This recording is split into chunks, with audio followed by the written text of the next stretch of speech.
Hello friends, आइए एक बार हम फिर आपका स्वागत करते हैं। और आज की जो क्लास होने वाली है वो कौन सी क्लास होने वाली है? नीट का पीवाईक्यू कर रहे थे हम लोग और जेई का भी कर रहे थे, तो जेई वाले बच्चे अपना जेई वाले पीवाईक्यू देखेंगे, नीट वाले बच्चे अपना नीट वाला पीवाईक्यू देखेंगे। बाकी जेई वाले बच्चों के लिए मैं केमिकल इक्विलिब्रियम सॉल्व कर रहा हूं अभी, एनवस्थी का मेंस और एडवांस लेवल का। अभी उसमें मैंने 60 क्वेश्चन तक अपलोड कर दिया है, तो जेई वाले बच्चे उसको देख लेंगे। आइए हम नीट में बात करते हैं। नीट में हम क्या करने वाले हैं? तो आज जो हमने पेपर लिया है 2021 का लिया है और इसका फुल डिटेल एनालिसिस करेंगे। और आइए स्टार्ट करते हैं और आगे बढ़ते हैं। क्वेश्चन स्टार्ट करते हैं। फर्स्ट क्वेश्चन सॉलिड स्टेट से दे दिया है और आपको पता है सॉलिड स्टेट हट चुका है, तो मैं थोड़ा सा आइडिया ले लूं इसमें क्या आंसर होना चाहिए।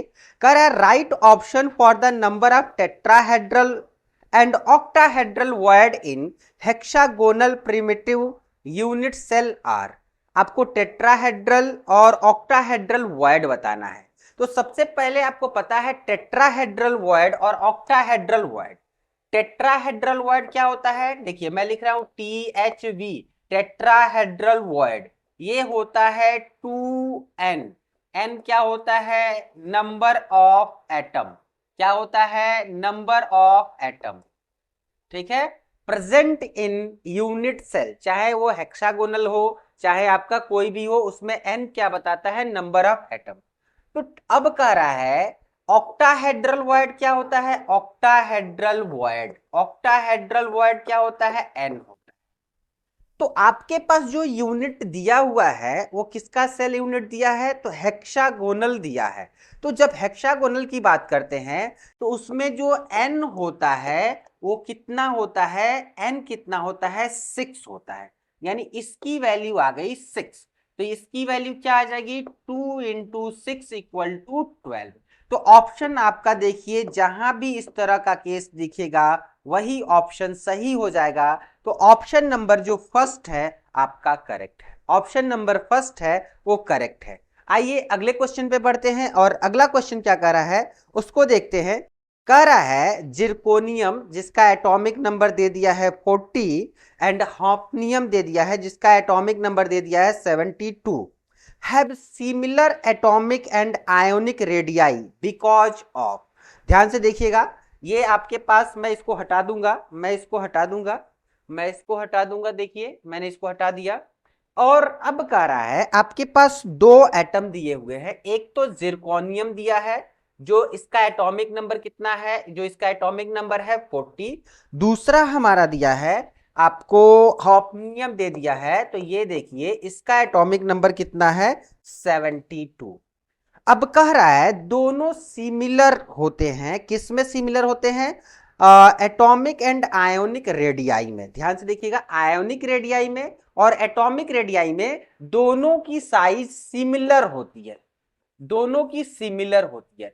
तो सिमिलर होने से क्या मतलब है, क्यों होता है? तो आइए देखते हैं। पहली बात तो ये डी ब्लॉक के एलिमेंट है, ये याद रखिएगा, डी ब्लॉक के एलिमेंट है, ये याद रखिएगा। अब अगर ये डी ब्लॉक के एलिमेंट है और ये जिरकोनियम है और साथ में हॉफनियम है, तो यहां पे वर्क क्या कर रहा है? ध्यान से देखिए, यहां पे आपको दिख रहा होगा पहला option having similar chemical properties. तो केमिकल प्रॉपर्टीज से क्या लेना देना है? यहां पे बात कर रहा है साइज की और रेडियाई की।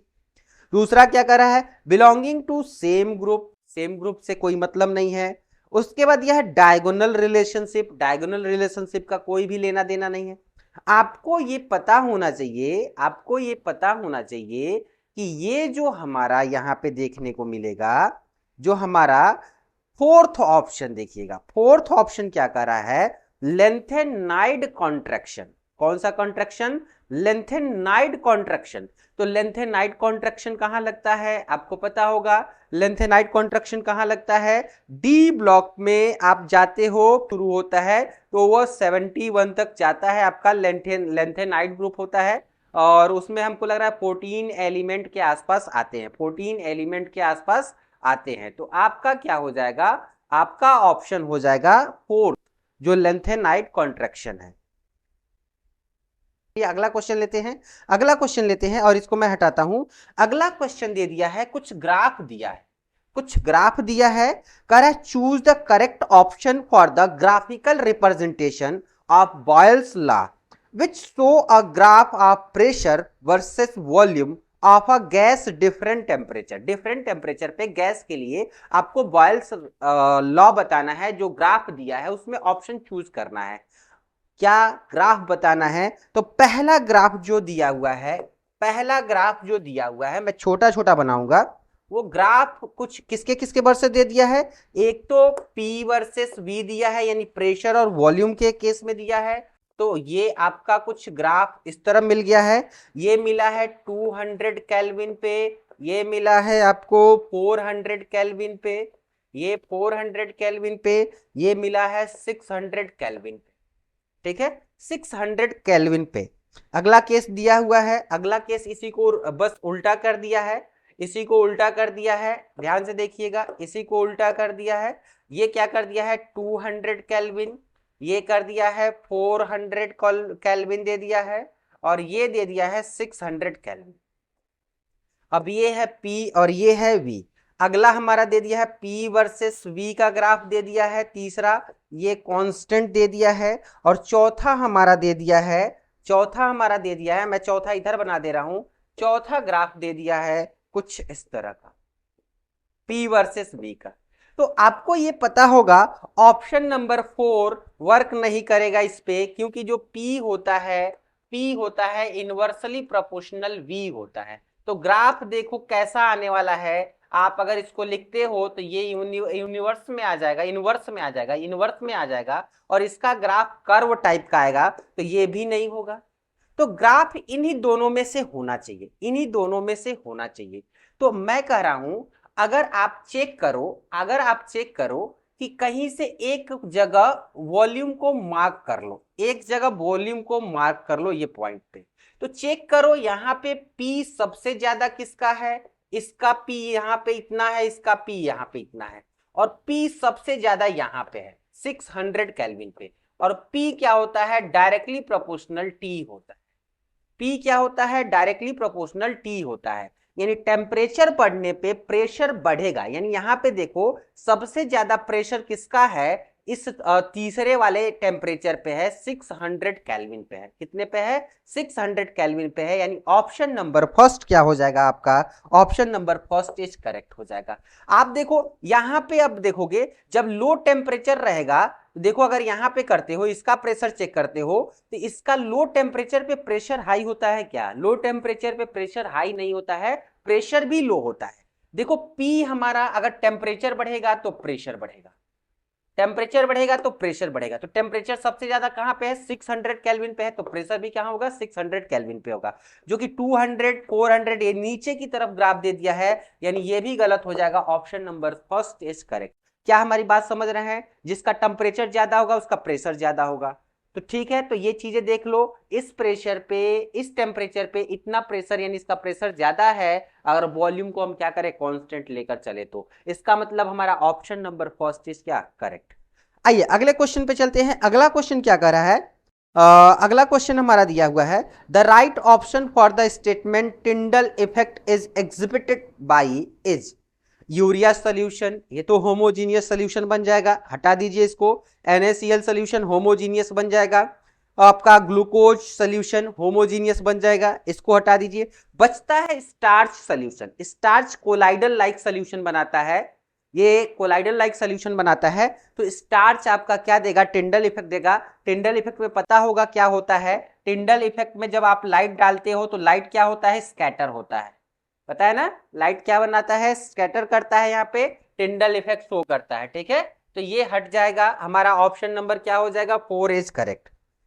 स्टार्च सोल्यूशन जो होगा वो हमारा क्या देगा? टिंडल इफेक्ट देगा। चलिए अगला क्वेश्चन लेते हैं।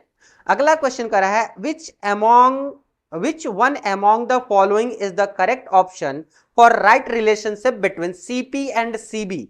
आपको बताना है CP एंड CB में रिलेशनशिप बताना है।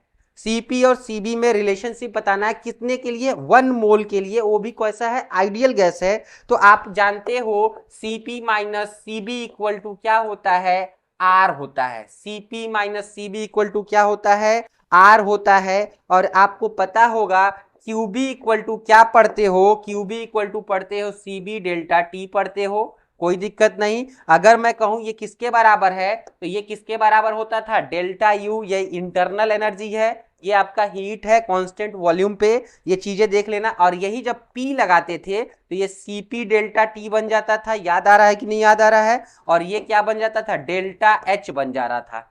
अब देखो अगर इन दोनों को हम यूज कर ले तो आप पढ़ते थे एंथैल्पी का फॉर्मूला, कुछ पढ़ते थे क्या, एंथैल्पी का फॉर्मूला कुछ पढ़ते थे क्या, आप बता दो। इंथैल्पी का फॉर्मूला क्या पढ़ते थे, पी और क्या था, बी था।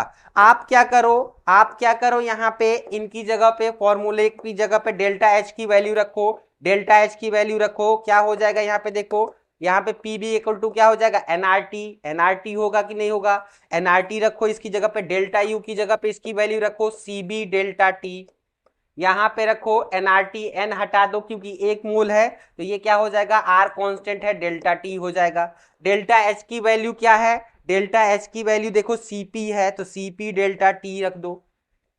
अब देखो यहां पे चीजें दिख रही हैं, यहां पे delta T delta T delta T को हटा दो, ये प्लस में है, इधर आएगा तो क्या बन जाएगा, माइनस में हो जाएगा, सीबी इक्वल टू क्या हो जाएगा, ये आर हो जाएगा, CP minus CB equal to R हो जाएगा। तो ऑप्शन आपको जो दिख रहा होगा इस तरह का वो करेक्ट होगा। तो आइए चेक करते हैं कौन सा ऑप्शन इस तरह का दिया है। तो option number third is correct, option number third is correct, यानी ऑप्शन थर्ड जो है वो आपका सही होगा। आप एक बार देख लो, और मैंने इसका डेरिवेशन कर दिया, वो डेरिवेशन आपके सामने है। मैं हटाता हूं, अगले क्वेश्चन को लेता हूं, मैं हटाता हूं और अगले क्वेश्चन को लेता हूं, आइए दिखाता हूं अगला क्वेश्चन हमारा क्या है, आइए देखते हैं। अगला क्वेश्चन कर रहा है the structure of beryllium chloride in solid state and vapour phase are. ध्यान से देखिएगा, सॉलिड स्टेट और वेपर फेज में पूछा हुआ है, तो कैसे होता है आइए हम देखते हैं। सबसे पहले BeCl2 की बात करते हैं। अगर BeCl2 की बात करें तो ये जानते हो कि इलेक्ट्रॉन डिफिशियंट है, तो कहीं ना कहीं ये क्या होगा, एक दूसरे से क्या करेगा, चैन टाइप का लिंकेज करेगा, चैन टाइप का लिंकेज करेगा। तो आइए देखते हैं, और इसमें कुछ चैन करके डाइमर होगा, डाइमर बनेगा। और दूसरा हमारा क्या कर रहा है, आगे थोड़ा सा एक बार और क्वेश्चन को रिवाइज करते हैं। कह रहा है the structure of beryllium chloride in solid state and vapour phase. तो देखो अगर मैं कहूं कि इसका स्ट्रक्चर बनाया जाए, इनका स्ट्रक्चर बनाया जाए BeCl2, तो मैंने लिख दिया एक Cl को इधर लिख दिया, एक Cl को मैंने इधर लिख दिया, फिर एक और मैंने बी लिखा, ये डाइमेराइज हो जाएगा, बी है, बी है, ठीक है। मैंने क्या किया, एक Cl को इधर लिखा और एक Cl को मैंने इधर लिखा, ठीक है। तो अब देखो दूसरा बी आएगा तो ये इधर लिंकअप हो जाएगा। तो ये देखो इनके पास लोन पेयर है, इनके पास क्या है, लोन पेयर है, ये इधर डाइमेराइज कर लेंगे, ये इसके साथ लिंकअप हो जाएंगे, और ये दूसरा जो बी आएगा उसके साथ लिंकअप होगा, ये उसके साथ लिंकअप होगा। तो एक स्ट्रक्चर तो हमारा ये इस तरह का बनेगा, ये इस तरह का सॉलिड स्टेट में बनेगा, ये सॉलिड केस में बनेगा, सॉलिड के केस में बनेगा, इस तरह सॉलिड के केस में बनेगा, सॉलिड के केस में होगा। अब मान लीजिए Cl लगाते हैं, Cl लगाते हैं तो फिर एक और बी क्या हो जाएगा, इसके साथ जुड़ जाएगा, कुछ ऐसे ही ये क्या हो जाएगा, चैन बनता जाएगा, क्या बनता जाएगा, चैन बनता जाएगा। अब बात करते हैं वेपर फेज में। तो ये चीजें आपको पढ़ाई गई होगी, केमिकल बॉन्डिंग जब चैप्टर पढ़े होंगे वहां पे आपको बताया गया होगा। तो ये क्या होता है, ध्यान दीजिएगा, अगर मैं कहूं ये Cl, ये B, और ये ध्यान दीजिएगा Cl B, और ये क्या हो जाएगा Cl, कुछ इस तरह का केस बन जाएगा। ये क्या दिख रहा है, ये वेपर फेज में है, ये वेपर फेज में है, ये वेपर फेज में है, कैसे, तो आइए मैं थोड़ा सा इसके बारे में बताता हूं कैसे। देखो दो BeCl2 है, दो हमारे पास डाइमर बन रहा है, डाइमराइज हो रहा है।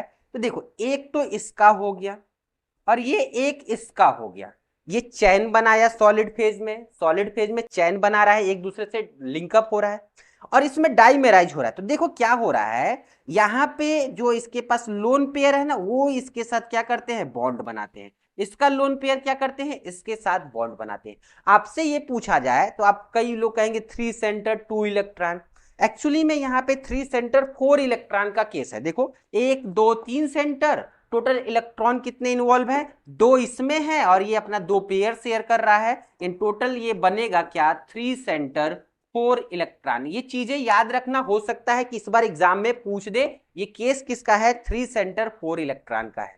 तो ये देखो ये डाइमर फेज है और ये क्या है, सॉलिड का फेज है, जो चैन की तरह ये क्या होता है, लिंकेज होता जाता है। तो आइए ऑप्शन मैच करवाते हैं।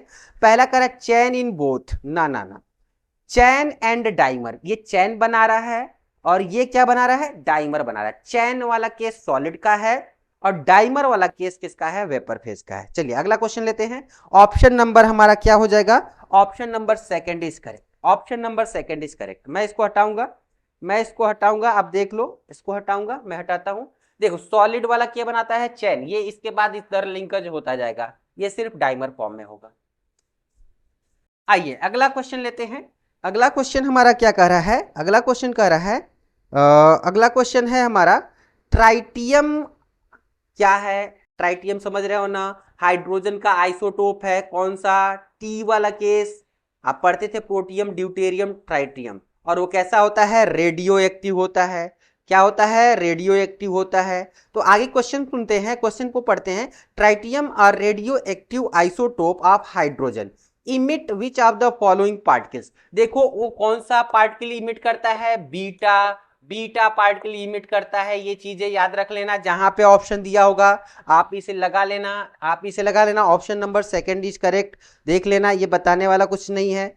अगला केस कर रहा है the major product formed in dehydrohalogenation. आपको क्या निकालना है, एक हाइड्रोजन निकालना है और एक हेलोजन निकालना है किसी कंपाउंड से। आप 2 ब्रोमोपेंटेन कंपाउंड दे दिया, क्या, 2 ब्रोमोपेंटेन इज पेंट 2 इन बना रहा है। अब देखो कह रहा है this product formation is based on, तो आइए थोड़ा सा मैं इसका प्रोडक्ट बनाता हूं और दिखाता हूं आपको। कह रहा है 2 ब्रोमोपेंटेन, तो मैं लेता हूं 2 ब्रोमोपेंटेन, तो मैं लिख दिया यहां पे CH3CH, मान लिया मैंने, ये क्या है 2 लगा दिया दूसरे नंबर पे ब्रोमो, ये हमारा हो गया क्या, CH2, ये हमारा क्या हो गया CH2, ये हमारा क्या हो गया CH3, ये हमारा 2 ब्रोमोपेंटेन है, 2 ब्रोमोपेंटेन है, 2 ब्रोमोपेंटेन। मैं क्या कर रहा हूं, यहां से डीहाइड्रोहेलोजिनेशन करवा रहा हूं। क्या करवा रहा हूं, डीहाइड्रोहेलोजिनेशन। डी से आप याद रखिए डिलीट करना है, डी से क्या याद रखेंगे, डिलीट करना है। क्या डिलीट करना है, एक हाइड्रोजन और एक हेलोजन को डिलीट करना है। तो आपको पता है ना ये किस मीडियम में होता था, आप किस मीडियम में लेते थे, आप लेते थे एल्कोहलिक मीडियम में लेते थे। किसके मीडियम में, एल्कोहलिक मीडियम में आप KOH ले लेते थे या कुछ और ले लेते थे, कुछ लगा लेते थे। तो होता क्या था, ध्यान से देखिए, आपके पास देखिए यहाँ पे जो H है मैंने उसको कुछ ऐसे लिख दिया, यहाँ पे मैंने एक H है मैंने उसको ऐसे लिख दिया। आपके पास 2 चांसेस है, या तो आप Br और H यहां से हटा लो या BrH यहां से हटा लो। तो देखो मैं यहां से एक बार हटाऊंगा तो एक प्रोडक्ट मिलेगा CH2 डबल बॉन्ड CH2CH2CH3, ये हमारा आपको मिलेगा पेंटेन 1 इन, पेंट 1 इन बना। दूसरा हमारा बनेगा क्या, यहां से एक बार ये निकाल दो तो अगला केस बन जाएगा CH3 और ये बनेगा CH डबल बॉन्ड CH2 और ये बन जाएगा CH3। ये बना पेंट 2 इन, जो आपके क्वेश्चन में दिया हुआ है। अब पूछ रहा है कि आपको बताना है कि इसमें कौन मेजर प्रोडक्ट होगा, कौन ज्यादा। आगे देख ले क्या कर रहा है, हाँ आपको बताना है किसके बेस पे ये फॉर्मेशन होता है। तो देखो सबसे पहले आप स्टेबिलिटी चेक करो एल्कीन का, एल्कीन का स्टेबिलिटी चेक करो। ये अल्फा H है, ये अल्फा यहाँ पे कार्बन है, ये अल्फा है। तो आप दोनों के पास देखो अल्फा हाइड्रोजन कितना है, 3 और कितने हो गए 2, 5, 3 और 2 5 अल्फा हाइड्रोजन। कितने हैं, 5 अल्फा हाइड्रोजन। कहा जाता है जिसके पास अल्फा हाइड्रोजन ज्यादा होते हैं वही ज्यादा स्टेबल होते हैं। इनके पास देखो, इनके पास कितने हैं, 2 अल्फा हाइड्रोजन है। कितने अल्फा हाइड्रोजन है, 2।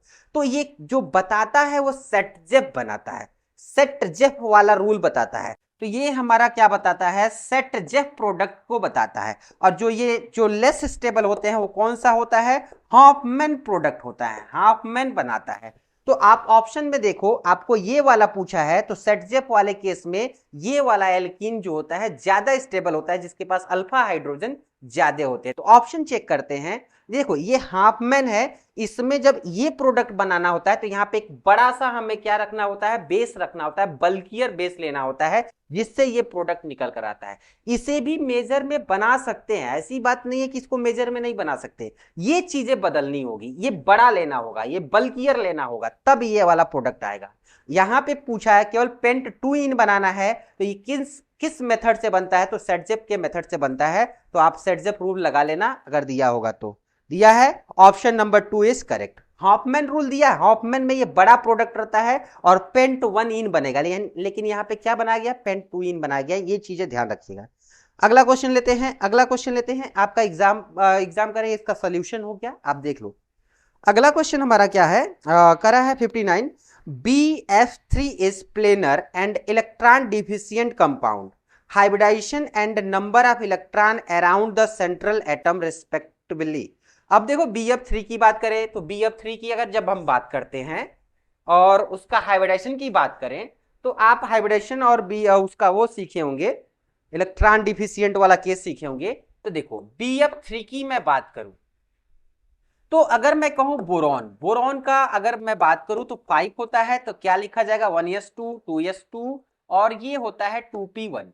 तो मैं देखूं तो यहाँ पे ये इस केस में बॉन्ड तो बना नहीं पाएंगे, इस केस में बॉन्ड नहीं बना पाएंगे, तो इसका एक्साइटेड स्टेट लिखते हैं। जब एक्साइटेड स्टेट लिखते हैं तो ये इधर आता है, तो इसके पास कुछ इस तरह का केस बन जाता है, इस तरह का केस हो जाता है। और इसमें हम क्या करते हैं, इनका इंटरमिक्सिंग करते हैं। तो देखो एक s का और 2 p का ऑर्बिटल इन्वॉल्व हो रहा है, तो हाइब्रिडाइजेशन हो जाएगा sp2, हाइब्रिडाइजेशन क्या हो जाएगा sp2 ये 3 इसके इलेक्ट्रॉन हो गए, 3 तो हमारे बोरॉन के हो गए, 3 f के हो जाएंगे, 3 f के हो जाएंगे, 3 f के हो जाएंगे।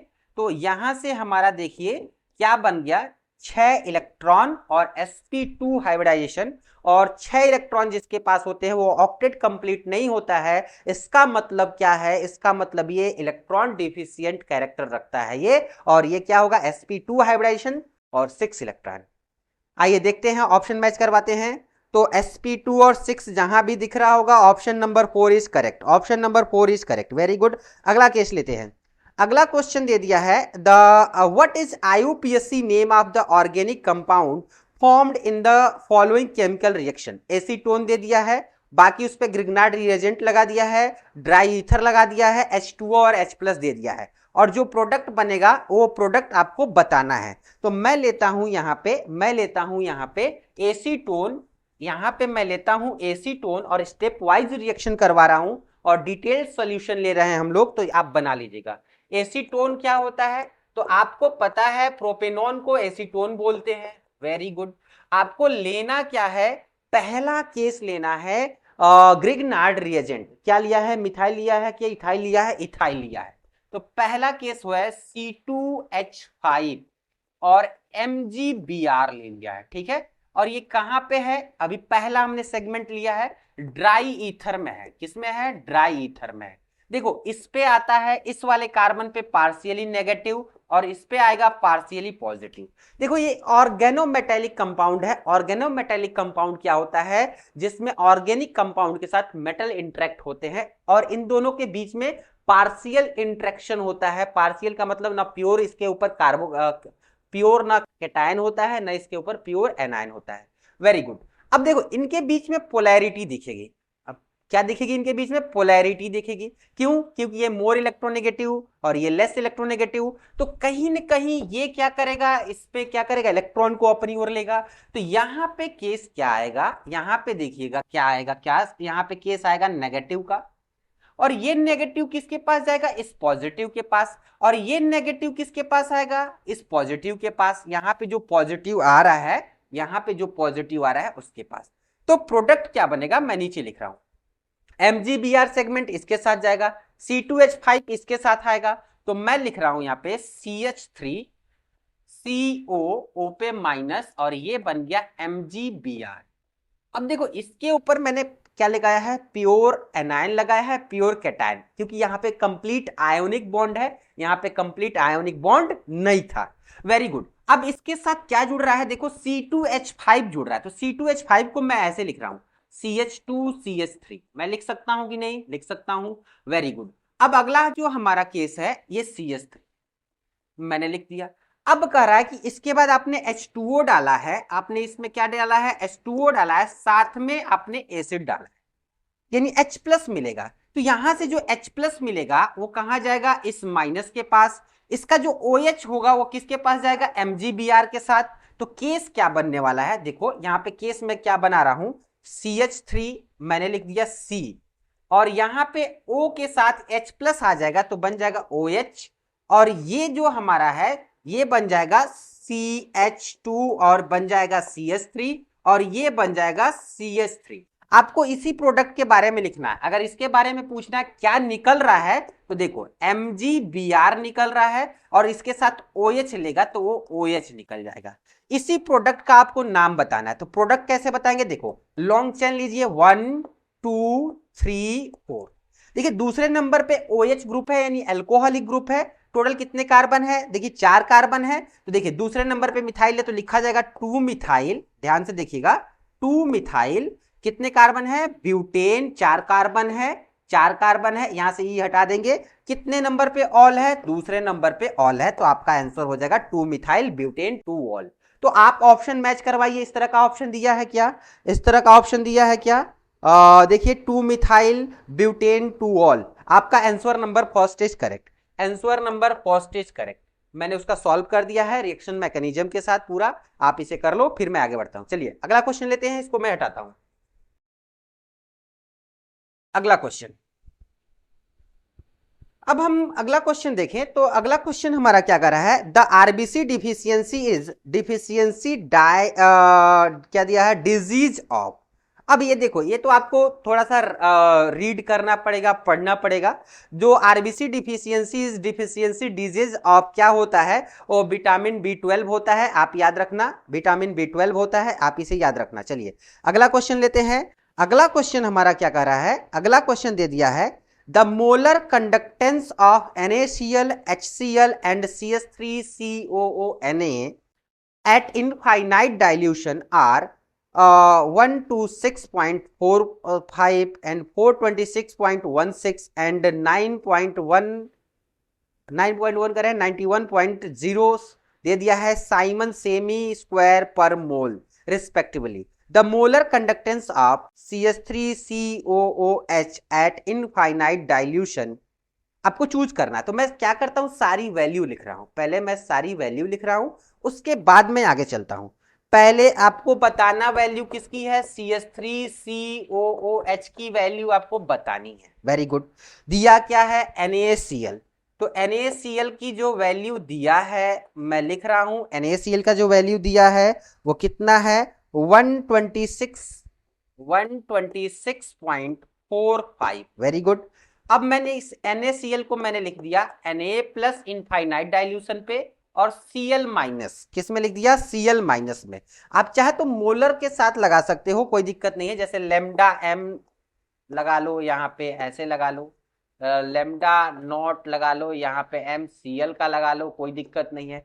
अगला वैल्यू लेते हैं, अगला वैल्यू लेते हैं। अगला हमारा किसका दिया है, दे दिया है हमारा CH3COON। आपको इसी की वैल्यू निकालनी है, ये याद रखिएगा, एट इनफाइनाइट डाइल्यूशन पे। तो मैं इसको लिख रहा हूं, इसको मैं लिख रहा हूं, इसको मैं लिख दे रहा हूं CH3COONA। इसकी वैल्यू क्या दिया हुआ है, इसका वैल्यू क्या दिया हुआ है, मैं यहां भी मोलर कंडक्टेंस लगा दूं, कंडक्टिविटी लगा दूं, ठीक है। इसका जो वैल्यू दिया है वो कितना दिया है, 426.6। और यहां पे आपको इनको तोड़ने पे मिलेगा, इनको तोड़ने पे क्या मिलेगा देखिएगा, M, और मैं यहां पे लिख दे रहा हूं CH3COO माइनस, साथ में क्या मिलेगा, साथ में क्या मिलेगा, Na, ये लगा दे रहा हूं नॉट M, और ये हो जाएगा Na प्लस, ठीक है। अगला जो दिया हुआ है आपका, अगला क्या दिया हुआ, एक चीज और मैंने छोड़ दिया है, ये HCl की वैल्यू है, ये HCl की वैल्यू है, ये HCl की वैल्यू है, ये जो वैल्यू है ना HCl की है, तो इसका वैल्यू कितना दिया है 91। बीच में लगा दे रहा हूं HCl का, ठीक है, मैं बीच में लगा दे रहा हूं HCl का, ठीक है। HCl का वैल्यू कितना दिया है, HCl का वैल्यू दिया है 426.16, ठीक है, ये दिया है हाँ ये दिया है, ठीक ठीक ठीक, वेरी गुड। अब इसको आप तोड़ोगे तो क्या मिल जाएगा, lambda naught M H plus, और ये हो जाएगा lambda naught M C L minus. देखो इतने वैल्यू को यूज करके आपको क्या करना है, इसकी वैल्यू बताना है, ठीक है, मोलर कंडक्टिविटी इसका एट इनफाइनाइट डाइल्यूशन। तो आप इसमें से क्या ऐसा कर दो, क्या ऐसा कर दो कि इसमें से आपको ये मिल जाए और H मिल जाए, बाकी सारी वैल्यू कट जाए, बाकी सारी वैल्यू कट जाए। तो मेरे दिमाग में एक आइडिया आया, मेरे दिमाग में ये आइडिया क्या आया, इन दोनों को ऐड कर दिया जाए। दोनों को ऐड करेंगे तो ये दोनों ऐड हो जाएंगे, इन दोनों वैल्यू को ऐड कर दिया और इन वैल्यू को मैंने क्या कर दिया, सब्ट्रैक्ट कर दिया। देखो मैंने क्या कर दिया, इन दोनों वैल्यू को ऐड कर दिया तो इन दोनों में प्लस हो जाएगा, और ये जब माइनस होगा तो यहां माइनस आएगा, यहां भी माइनस आएगा। तो देखो यहां से क्या कट जाएगा, देखो Na प्लस से Na प्लस कट जाएगा, ठीक है, या यूं आप इक्वेशन बना लेना, इक्वेशन सेकेंड, इक्वेशन थर्ड और इक्वेशन फर्स्ट। तो लिखना second equation plus third equation minus equation first.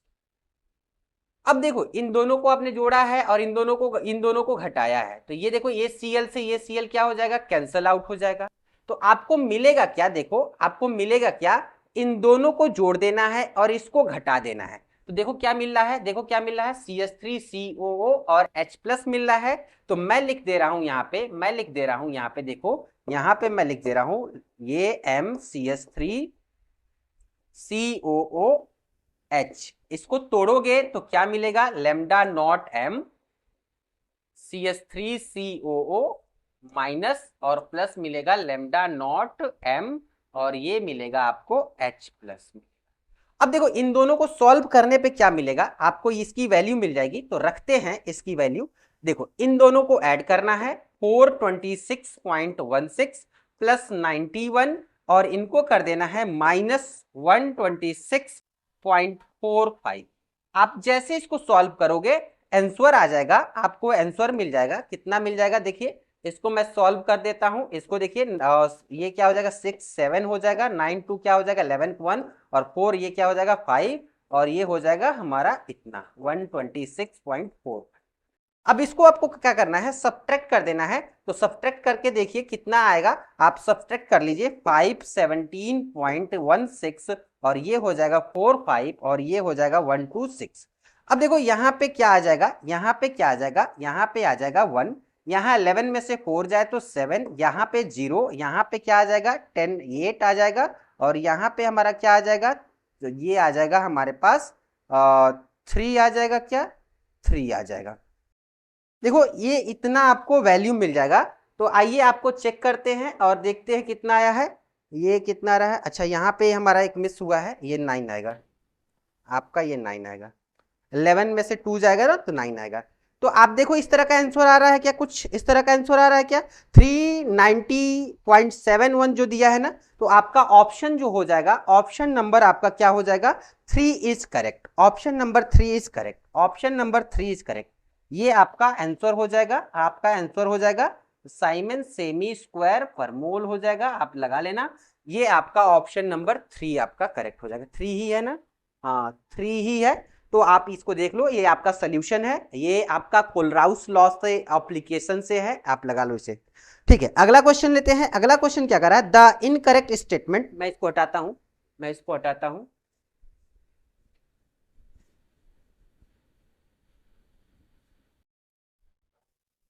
अगला क्वेश्चन क्या कर रहा है, देखिए the incorrect statement among the following, actinide are highly reactive metal specially when finely divided, ठीक है, छोटे छोटे पीसेस में डिवाइड हो तब की बात कर रहा है।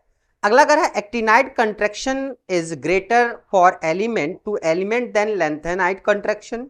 अगला क्या कर रहा है, most of the trivalent lanthanide ion are colourless in the solid state. अगला क्या कर रहा है, देखिएगा अगला ऑप्शन क्या कर रहा है, lanthanide are good conductor of heat and electricity. देखो लेंथेनाइड और एक्टिनाइड की बात करें तो इसमें जो ऑप्शन होगा उसको याद रखिएगा, ऑप्शन नंबर 3 इज यहाँ पे करेक्ट हो जाएगा। इसके लिए आपको रीडिंग लगानी होगी, तो रीड करिएगा तो आपको मिल जाएगा। चलिए अगला केस लेते हैं। अगला केस हमारा क्या कर रहा है, स्टेटमेंट दे दिया है acid strength increases in the order. Acid strength दे दिया है, HI का दे दिया है, ग्रेटर है किससे, HBr से। HBr का ग्रेटर है किससे, HCl से, और HCl का किससे ग्रेटर है, HF से। ठीक है, अगला केस का क्या कर रहा है, अगला स्टेटमेंट कर रहा है, as the size of element FCl-Bri increases down the group, the bond strength of HF, HCl, HBr and HI decreases and so the acidic strength increases। तो देखो यहां पे क्या दिख रहा है, दोनों स्टेटमेंट सही है।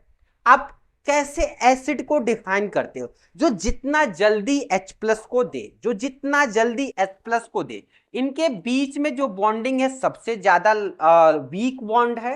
वीक बॉन्ड है यानी स्ट्रेंथ कम है, तो स्ट्रेंथ कम है, डाउन जाने पे स्ट्रेंथ क्या हो रही है, घट रही है, इसीलिए आपका एसिडिक स्ट्रेंथ बढ़ रही है। तो आपका ऑप्शन जो है, स्टेटमेंट दोनों सही हैं। तो आप देख लो कहीं इस तरह का ऑप्शन दिया है क्या जो दोनों में सही दिखा रहा हो। तो ऑप्शन नंबर 2 देखो, both statement first and statement second are true.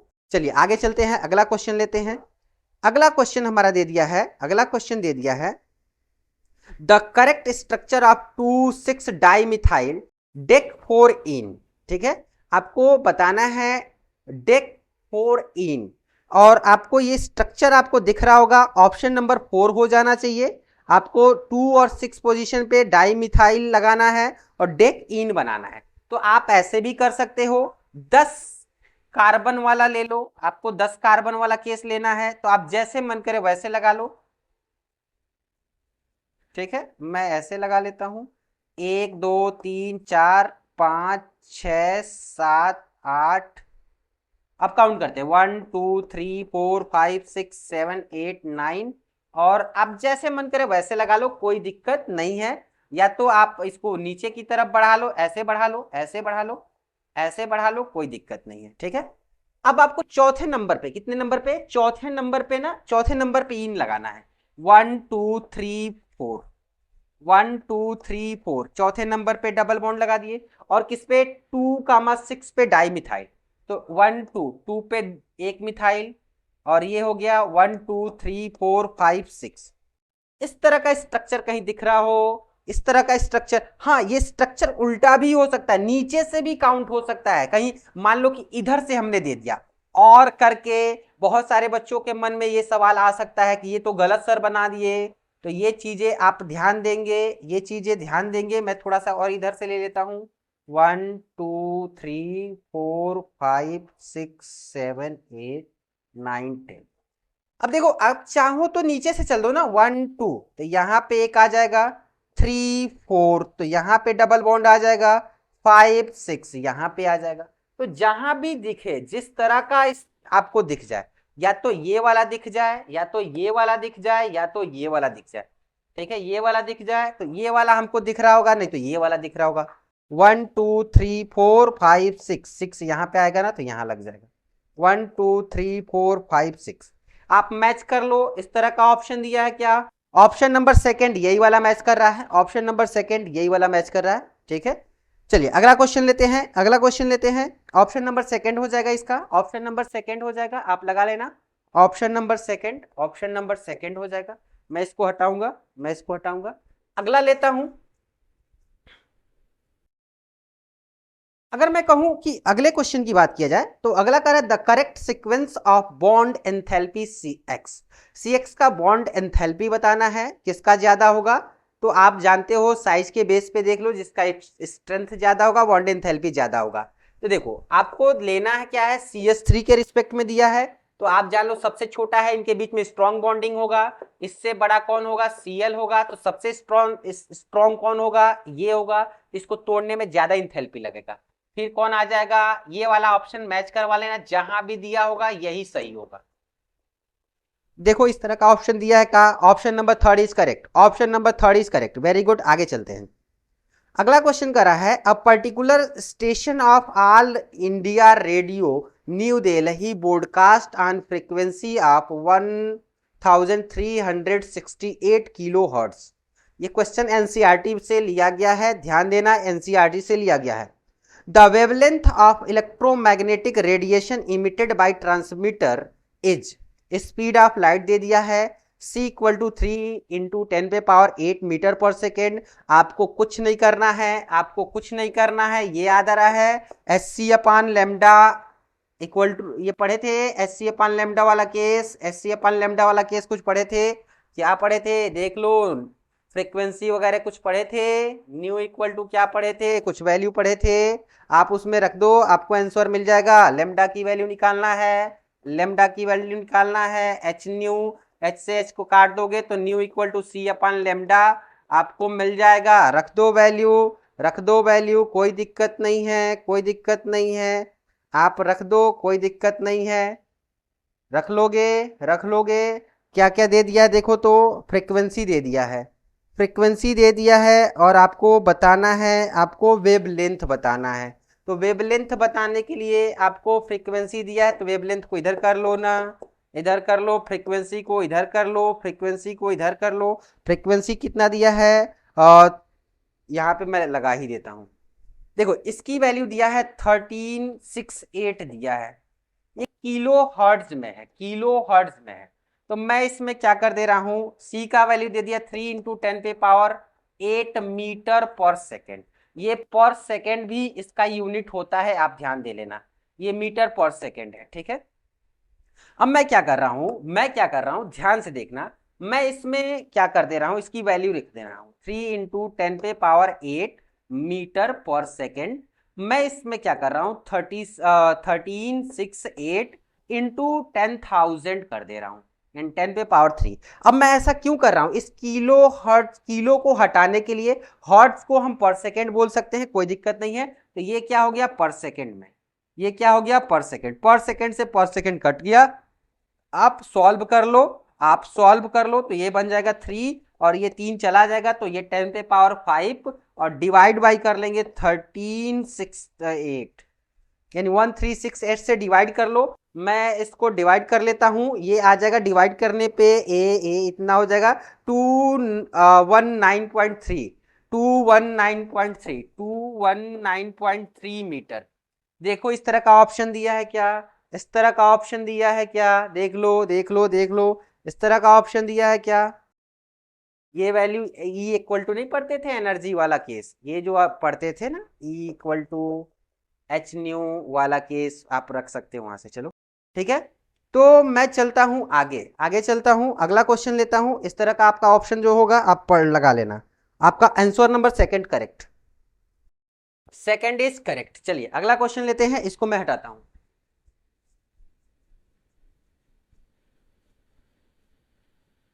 अगला क्वेश्चन कह रहा है, the pKb of the dimethyl amine and pKa of acetic acid are 3.27 and 4.77 respectively at temperature T Kelvin, at T दे दिया है, कोई बात नहीं। The correct option for the pH dimethyl ammonium acetate solution is.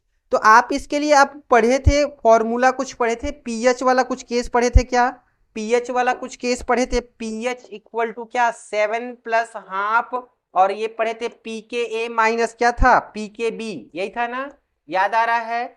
Value रख दो आपको answer मिल जाएगा, value रख दो आपको आंसर मिल जाएगा। pKa की वैल्यू कितना दिया हुआ है 7 प्लस, ये 7 प्लस हाफ, और pKa की वैल्यू कितनी है 4.77, इसकी वैल्यू क्या है 3.27, रख दो, इसको सॉल्व कर लो, सॉल्व करने पे 7.75 आ जाएगा pH। देखो इस तरह का आंसर दिया है क्या, option number D is correct, option number D is correct. चलिए वेरी गुड, आगे चलते हैं।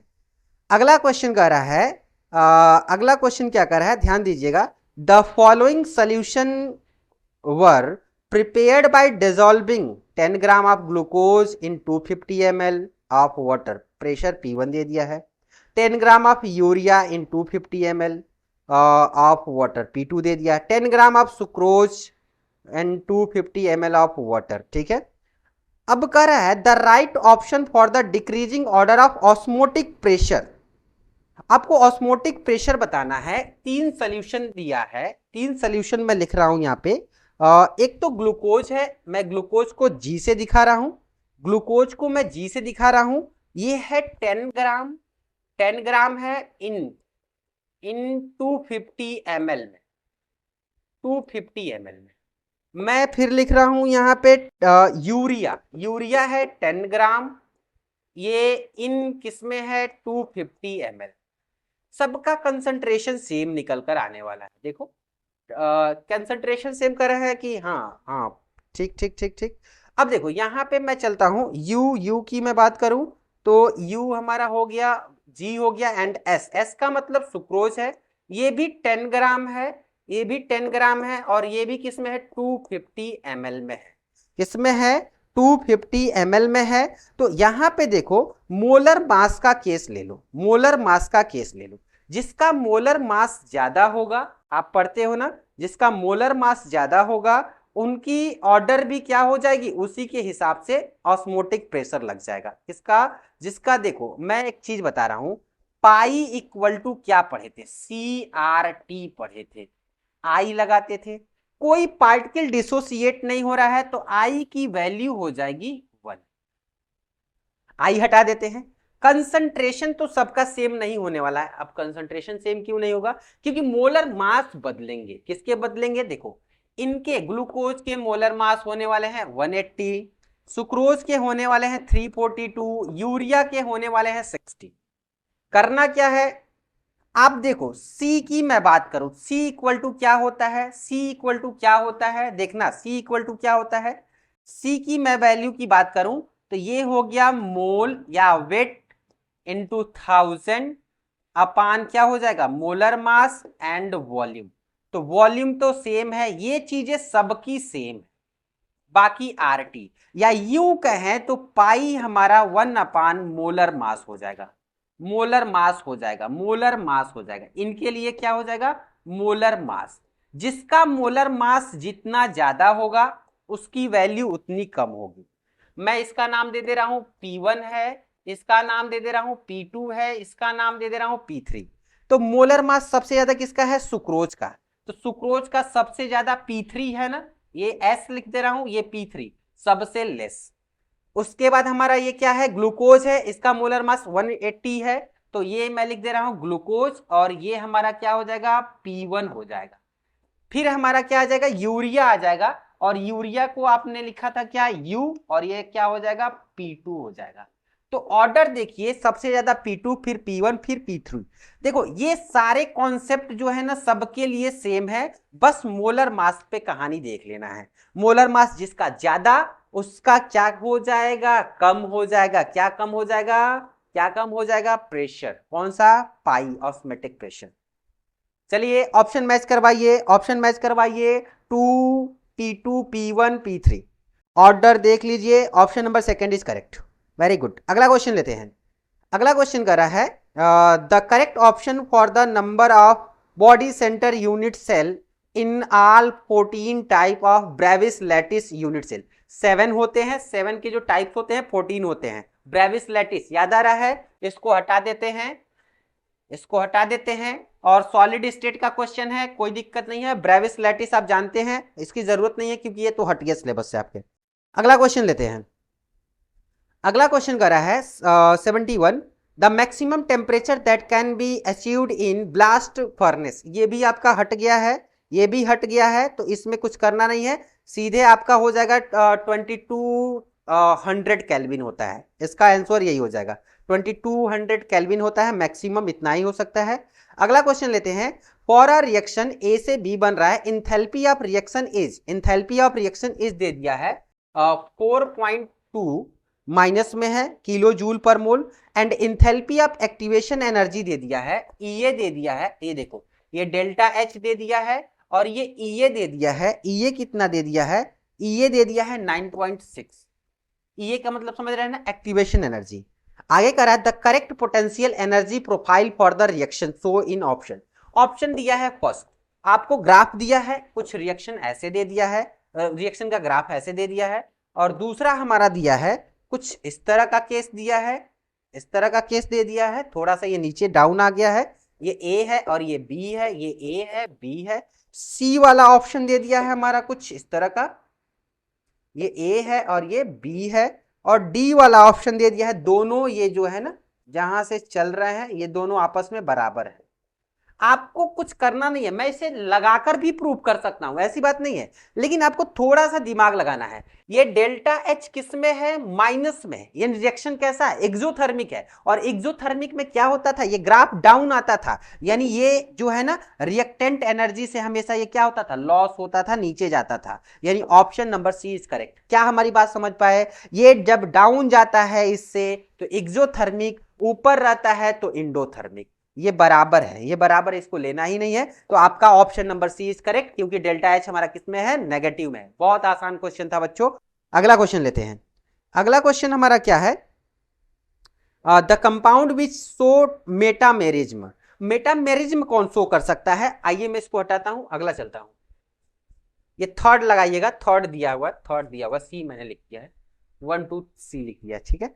आप देखिएगा दे दिया कंपाउंड कौन है जो शो कर सकता है? C4H10O, ठीक है, C5H12, ये हो गया 1, ये हो गया 2, ये हो गया 3, C3H8O एंड C4 करें C3H6O।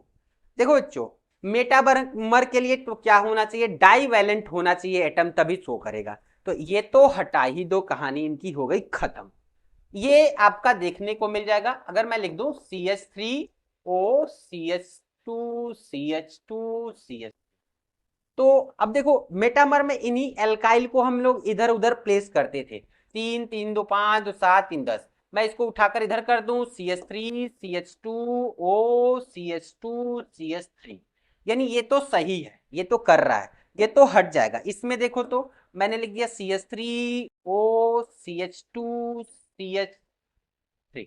देखो 3 एटम वाले मेटामर नहीं शो करते हैं, 3 एटम वाले कभी मेटामर नहीं शो करेंगे। 3 एटम वाले मतलब 3 कार्बन रहे और एक डाईवैलेंट रहे। तो देखो आप इसको उठाकर 2 3 5 3 8 इसको उठाकर इधर करो CH3 और ये हो गया CH2O CH3। देखो बच्चों, इस कंपाउंड का नाम और इस कंपाउंड का नाम दोनों सेम है, ये मेटामर नहीं कर रहा है। इसमें भी 3 कार्बन है तो ये भी नहीं करेगा। ऑप्शन नंबर आपका A is correct, first is correct. चलिए आगे चलते हैं, अगला क्वेश्चन लेते हैं। और अगला क्वेश्चन क्या कर रहा है? अगला क्वेश्चन हमारा क्या है? The major product of the following chemical reaction. Chemical reaction दिया है, मेजर प्रोडक्ट बताना है। अरे बच्चों ये बहुत अच्छा क्वेश्चन है और ये एंटी मार्कोनिकॉव है। बेंजाइल पेरोक्साइड लगा हुआ है, HBr के साथ रिएक्शन कराना है। आपको सिर्फ आंसर मैच कराना है। ये 74 नंबर का क्वेश्चन है। ये दे दिया गया CH3 CH और ये हो गया CH3 और हमारे पास हो गया यहाँ पे क्या? CH double bond CH2 HBr। बहुत सही, कंफ्यूज करने के लिए दे दिया है C6H5 और साथ में दे दिया है CO और यहां दे दिया है O2। ध्यान से देखना, अगर ये O2 ये 2 यहां लगा देता तो ये एनहाइड्राइड का केस बन जाता, तो बहुत बड़ा कंफ्यूजन हो जाता। ये बेंजोइल परऑक्साइड है, बेंजोइल परऑक्साइड है और परऑक्साइड के केस में खैरस इफेक्ट, परऑक्साइड इफेक्ट और एंटी मार्कोनिकॉफ पढ़ते थे, एंटी मार्कोनिकॉफ पढ़ते थे। Br यहां जुड़ेगा, H यहां जुड़ेगा तो प्रोडक्ट बन जाएगा हमारा, प्रोडक्ट बन जाएगा यहां पे CH2Br। देखो इस तरह का कहीं दिया है क्या? मैच करवा लो, मैच करवा लो। Option number second is correct, option number second is correct. चलिए अगला क्वेश्चन लेते हैं। अगला क्वेश्चन लेते हैं। ये होमोलेसिस क्लेवेज के साथ होता है, रिएक्शन मैकेनिज्म की जरूरत नहीं है, करवा सकता हूं लेकिन बहुत टाइम टेकन हो जाएगा बच्चों। आगे बढ़ते हैं। अगला है which of the following reaction is the metal displacement reaction, choose the right option. Metal displacement reaction choose करना है तो इसमें मैं कुछ नहीं बताऊंगा, ऑप्शन नंबर थर्ड हो जाएगा कि क्योंकि इसमें Cr2O3 है और Al के साथ रिएक्शन कर रहा है तो Al2O3 बन जा रहा है, Cr डिस्प्लेस हो गया, तो आप ऑप्शन नंबर थर्ड लगा लेना, कोई इसमें सोचने वाली बात नहीं है। अगला केस कह रहा है, अगला केस जो कह रहा है और अगला केस हमारा क्या कर रहा है, हाँ दे दिया है given below are two statement दे दिया है। कह रहा है statement first, aspirin and paracetamol belong to the class of narcotic analgesic. ठीक है, कह रहा है एस्प्रिन और पैरासिटामोल है बिलोंग करता है नार्कोटिक एनाल्जेसिक से। ये गलत है, ठीक है, ये स्टेटमेंट गलत है। अगला कह रहा है morphine and heroin are non narcotic. जिसको नॉन नार्कोटिक लगाना चाहिए उसको नार्कोटिक लगाया है, जिसको नार्कोटिक लगाना चाहिए उसको नॉन नार्कोटिक लगाया है। समझ रहे हैं, दोनों स्टेटमेंट गलत हो गया। कह रहा है मार्फिन और हीरोइन जो है वह नॉन नार्कोटिक एनालिसिस है, तो आपका ऑप्शन नंबर क्या हो जाएगा, इसमें दोनों गलत है, दोनों गलत है। चेक कर लो, चेक कर लो, चेक कर लो। ऑप्शन नंबर थर्ड क्या दिया है, both statement first and second are false.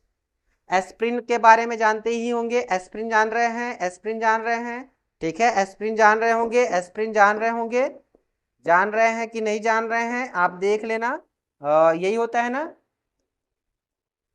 एक बार देख लेना। एस्प्रिन हो गया, एस्प्रिन हो गया, देख लेना, ये एस्प्रिन हो गया, आप देख लेना। और आपका पैरासिटामोल भी होता है ना, कुछ पैरासिटामोल होता है, पैरासिटामोल होता है, यहाँ पे NH के साथ जुड़ जाता है, CO करके CH3 करके, यहाँ पे O के साथ रहता है क्या, थोड़ा सा एक बार चेक कर लेना, ये है और ये दोनों चेक कर लेना। ठीक है, ये आपका एस्प्रिन और ये पैरासिटामोल का कुछ ऐसे ही होता है। ठीक है, ये हमको लग रहा है CH3 CH2। ठीक है, इसको चेक कर लेना, ठीक है, चेक कर लेना। चलो आगे चलते हैं, अगला केस ले लेते हैं। अगला केस हमारा क्या है, अगला केस हमारा क्या है, अगला केस हमारा क्या है, आइए देखते हैं। इसको हम कर ले क्या, इसको हम कर लेते हैं, इसको हम कर लेते हैं, कुछ और छूट मिल रहा है। चलिए अगला केस लेते हैं। अगला केस हमारा क्या कर रहा है, कर रहा है ethyl di amine tetra acetate ion. अब देखिए ध्यान से सुनिएगा क्वेश्चन को, क्वेश्चन को ध्यान से सुनिएगा, इसको देख लीजिएगा एक बार। कह रहा है ethyl di amine tetra acetate. अब मैं लिख दे रहा हूं इथाइल, आगे देखते हैं क्या कर रहा है। Ion is a hexadentate ligand, बात सही है, हेक्साडेंटेड लिगेंड है। Ion is hexadentate ligand, ion is hexadentate ligand होगा, ठीक। लेकिन एक चीज और ध्यान देना, कह रहा है ethyl diamine tetra acetate ion is, आगे कह रहा है ईडीटीएन आयन इज, कह रहा है tridentate ligand with the 3n donor atoms. आगे दे दिया second hexadentate ligand with 4O and 2n donor, unidentate ligand और bidentate ligand with 2n donor atom. देखो ईडीटीए की मैं बात करता हूं, इथाइलिन डाई एमीन, तो आप लिखो यहां पे CH2, ठीक है, CH2, ये हो गया इथाइलिन, ये हो गया NH2, NH2, ये हो गया डाई एमीन।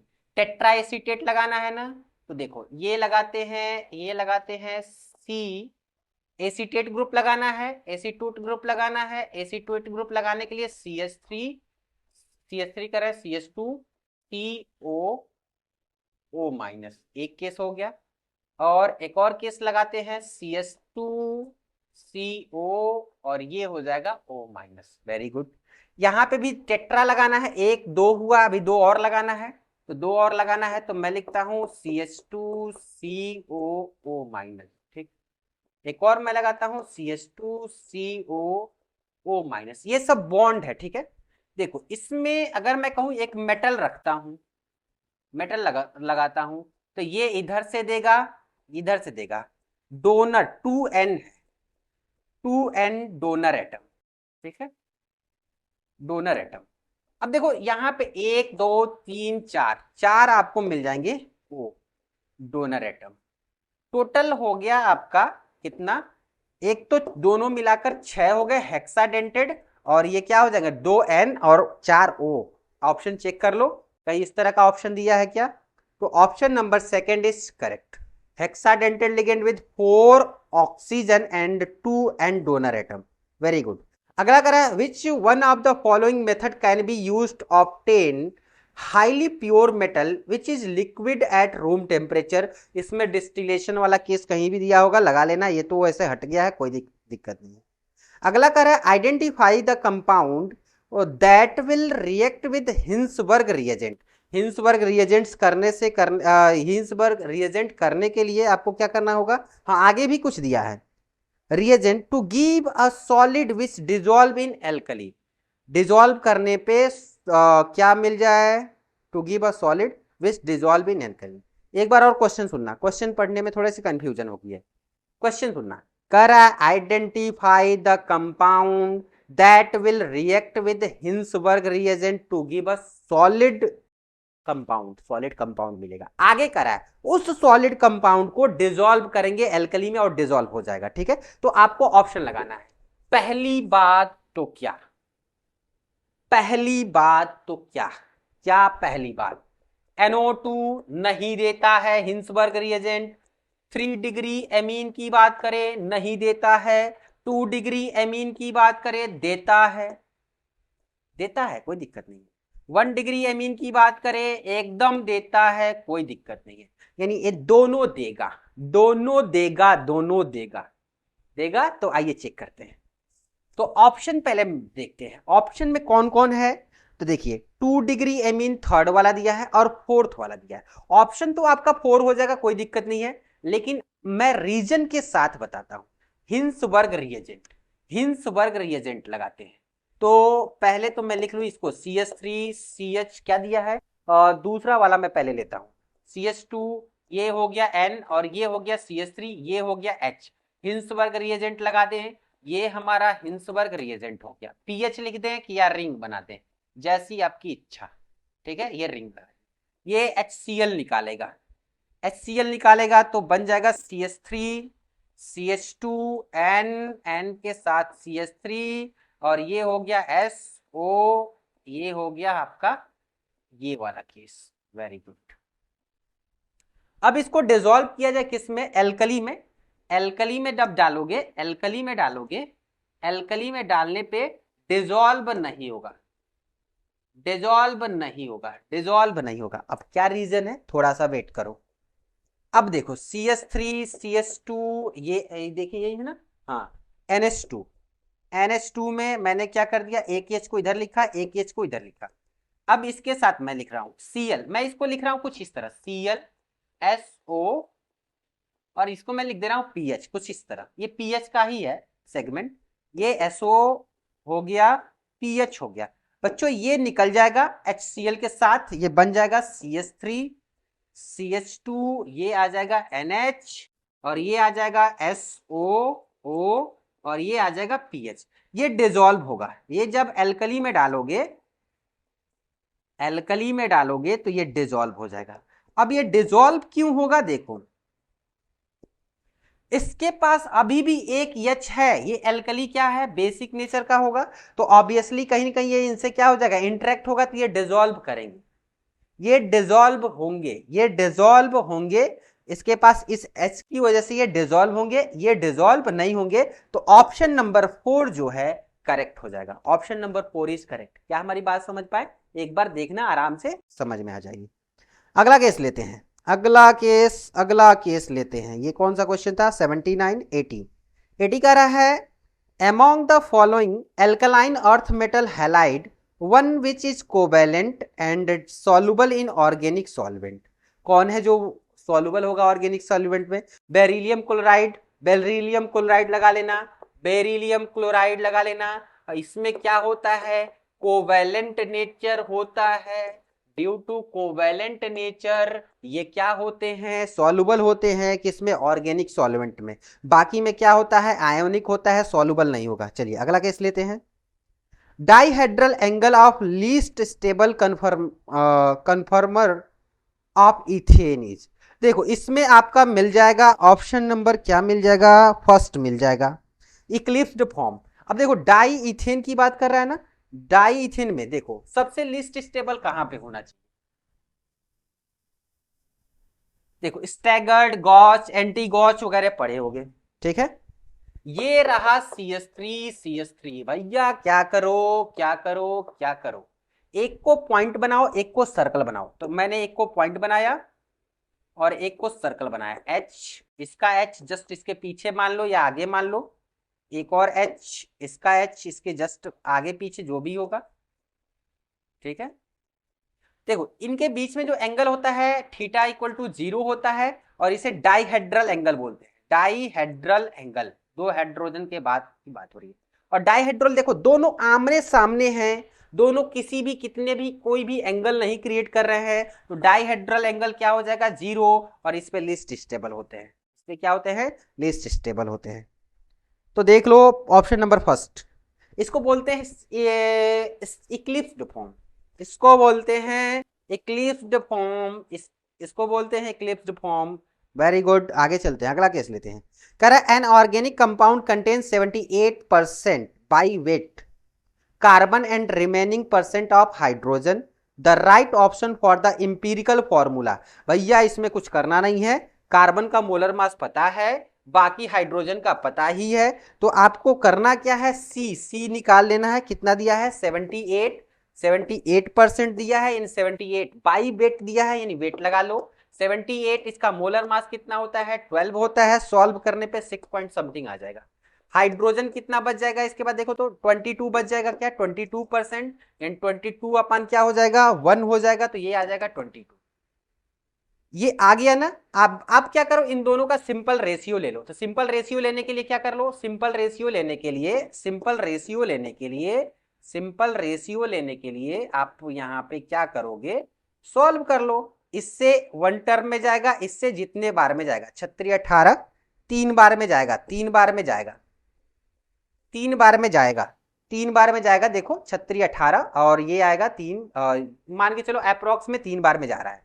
तो कार्बन हो गया 1, H हो गया 3। देखो CH3 दिया है क्या, CH3 दे दिया है क्या, ऑप्शन नंबर यही हो जाएगा। CH3 दिया है, ऑप्शन नंबर 4 इज करेक्ट। अगला क्वेश्चन लेते हैं, और अगला क्वेश्चन हमारा क्या कर रहा है, अगला क्वेश्चन हमारा क्या कर रहा है, आइए देखते हैं। 83 कह रहा है noble gas are named because of their inertness toward reactivity, identify incorrect statement about them. आपको इनकरेक्ट स्टेटमेंट चूज करना है इनर्ट गैस के बारे में। कह रहा है नोबल गैस है large positive value of electron gain enthalpy. कौन सा चूज करना है, चूज करना है आपको इनकरेक्ट स्टेटमेंट, ये तो बात सही है। अगला कह रहा है noble gas are sparingly soluble in water, ये भी सही है। अगला कह रहा है नोबल गैस है very high melting and boiling point, ये तो गलत है। हाई मेल्टिंग, वो ऑलरेडी गैस है तो हाई मेल्टिंग पॉइंट कहाँ हो पाएगा, बॉइलिंग पॉइंट। तो option number 3 is incorrect, 3 is incorrect. अगला कह रहा है नोबल गैसेस, नोबल गैस कह रहे हैं ये तो उसका है। चलिए अगला चलते हैं, अगला क्वेश्चन कह रहा है 84 which one of the following polymer is prepared by addition of polymerization. Polymerization में दिया है डेक्रोन, डेक्रोन तो हमारा क्या हो जाता है, कंडेंसेशन पॉलीमराइजेशन हो जाता है, ये नहीं होगा। नाइलॉन 6 ये भी नहीं होगा, ये भी कंडेंसेशन वाला केस हो जाएगा। हाँ टेफ्लॉन हो जाएगा। टेफ्लॉन कैसे बनता है, देखो टेफ्लॉन कैसे बनता है, NCF2, ये NCF2CF2, ठीक है। आप इसे पॉलीमराइज कर लो, इसे पॉलीमराइज कर लो, यही आंसर हो जाएगा, यही जहां भी दिया होगा देख लेना। यहाँ पे देखे तो इसको पॉलीमराइज कर ले, इसको पॉलीमराइज कर ले, तो पॉलीमराइज करेंगे CF2 एंड CF3, हाँ CF2 हो जाएगा, और ये हो जाएगा CF2, ये हो जाएगा, N लग जाएगा, ठीक है। तो देख लो इस तरह का केस कहीं दिया है, यहाँ पे डबल बॉन्ड हम लगा रहे हैं, भूल गए, चलिए आप देख लेना, ये टेफ्लॉन हो जाएगा, टेफ्लॉन बन गया, ये टेफ्लॉन है पॉलीमराइजेशन, आंसर यही हो जाएगा। चलिए अगला क्वेश्चन लेते हैं। अगला क्वेश्चन कर रहा है PCl5 trigonal bipyramidal, option number इसका चेक करना। PCl5 का हो जाएगा 4 नंबर ट्राइगोनल बाइपिरामिडल, मैच कर रहा है। SF6 का हो जाएगा ऑक्टाहेड्रल, ऑक्टाहेड्रल दिया है क्या, ऑक्टाहेड्रल दिया है क्या, देख लो, हाँ इसके हिसाब से मैच करवा लो। sp3 हो गया। अब आपका Br5 दिया है ना, Br5 में क्या हो जाएगा, 5 है sp3d और एक लोन पेयर sp3d2 हो जाएगा। तो sp3d2 का हो जाएगा, क्या हो जाएगा 2 3 5 5 1 6, तो इसका हमारा क्या हो जाएगा, Br5 का हो जाएगा, अगर देखा जाए तो इसका स्क्वायर पिरामिडल हो जाएगा, स्क्वायर पिरामिडल हो जाएगा, स्क्वायर पिरामिडल हो जाएगा। डी का देख लो, डी का क्या हो जाएगा हमारा, और डी का हमारा क्या हो जाएगा Bf3, ये स्क्वायर पिरामिडल का रहे, square trigonal by trigonal planar हो जाएगा। आपको अगर देखना होगा तो मैं सारा स्ट्रक्चर ड्रा कर सकता हूं, सारा स्ट्रक्चर ड्रा कर सकता हूं। देख लो यहाँ पे पहला दिया है PCl5, PCl5 का केस है, PCl5 का केस है। देख लो देख लो देख लो, TBP, ट्राइगोनल बाई पिरामिडल। ठीक है, अगला क्या है SF6, SF6, SF6 1 2 3 4 5 6, octahedral, octahedral, octahedral, octahedral. उसके बाद दे दिया Br5, 5 बॉन्ड बनाएगा, एक लोन पेयर, एक लोन पेयर, ये हो गया 5 bond, F F F F F। तो करना क्या है, इन दोनों को क्या कर लो, इनको मैच कर लो, स्क्वायर बना, इसको मिलाओ, इसको मिलाओ, इसको मिलाओ, पिरामिडल बन गया, square pyramidal, square pyramidal. BF3 देखो ट्राइगोनल प्लेनर। तो option number second is correct, option number second is correct. अगला क्वेश्चन लेते हैं। अगला क्वेश्चन हमारा क्या कर रहा है, ध्यान से देखिएगा। कर रहा है for irreversible expansion of an ideal gas under isothermal condition. अब देखो आइसोथर्मल कंडीशन में कर रहा है कि आइसोथर्मल में टेम्परेचर क्या हो जाएगा, कांस्टेंट हो जाएगा, टेम्परेचर क्या हो जाएगा, कांस्टेंट हो जाएगा। तो डेल्टा यू इक्वल टू क्या पढ़ते हैं हम लोग। अब यहां पे चीजों को देखो, एक्सपेंशन हो रहा है, एक्सपेंशन होने का मतलब क्या है, एंट्रोपी बढ़ रही है, एंट्रोपी बढ़ रही है। डेल्टा एस आपका कभी भी देखना, delta S not equal to 0। अगला चीज जो कर रहा है अगला जो हमारा क्या होगा, अगला हमारा delta U, delta U equal to हम लोग कोई फॉर्मूला पढ़े थे क्या, NCB डेल्टा टी। टी हमारा कांस्टेंट है, यानी ये सारा सेगमेंट क्या हो जाएगा, 0। ये कांस्टेंट है तो चेंज तो मिलेगा नहीं, आइसोथर्मल का केस है ना, तो कांस्टेंट हो जाएगा। तो आपको डेल्टा यू 0, ऑप्शन नंबर देखो इस तरह का दिया है क्या, delta S not equal to 0, delta U equal to 0, option number 4 is correct. Very good. अगला क्वेश्चन लेते हैं। अगला क्वेश्चन कर रहा है लिस्ट मैच करवाना है, लिस्ट मैच करवाना है। इसमें आपको चेक करना है बोहर मैग्नेटान, मैग्नेटिक मोमेंट चेक करना है। तो अब इसमें हमारे पास जो कंपाउंड दिया है, पहला कंपाउंड है Fe3+ में है, Fe3+ में है, Fe3+ में है विद Cn के साथ, विद Cn के साथ। अगला हमारा जो है Fe फिर से 3+ में है विद H2O के साथ। ये इस SFL है, ये SFL है स्ट्रॉन्ग फील्ड लिगेंड, ये WFL है वीक फील्ड लिगेंड। अगला केस हमारा क्या है, अगला केस हमारा क्या है, ध्यान से देखिएगा। अगला केस हमारा क्या हो जाएगा, FeCN6, ये 2+ में है, Fe2+ में है, Fe2+ में है विद Cn के साथ। अब Cn क्या है, स्ट्रॉन्ग फील्ड लिगेंड है।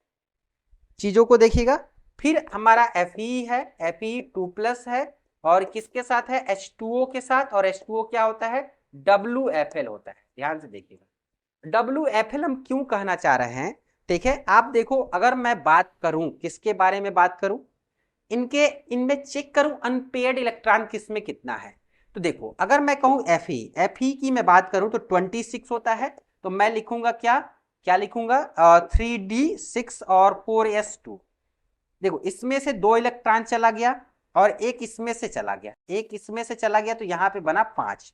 तो इसके पास देखा जाए 3+ के केस में, 3+ के केस में देखा जाए 1 2 3 4 5 हो गया, 5 रख दो इसमें।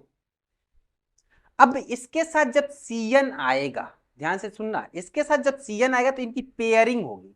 तो पेयरिंग कैसे होती है, ये इसमें आ जाएगा, ये इसमें आ जाएगा, तो अनपेयर्ड इलेक्ट्रॉन इसमें एक बचेगा, 1 2 3 4, 1 2 1 2 और 1। अनपेयर्ड इलेक्ट्रॉन इसमें 1 है, UP1, ठीक है, UP1।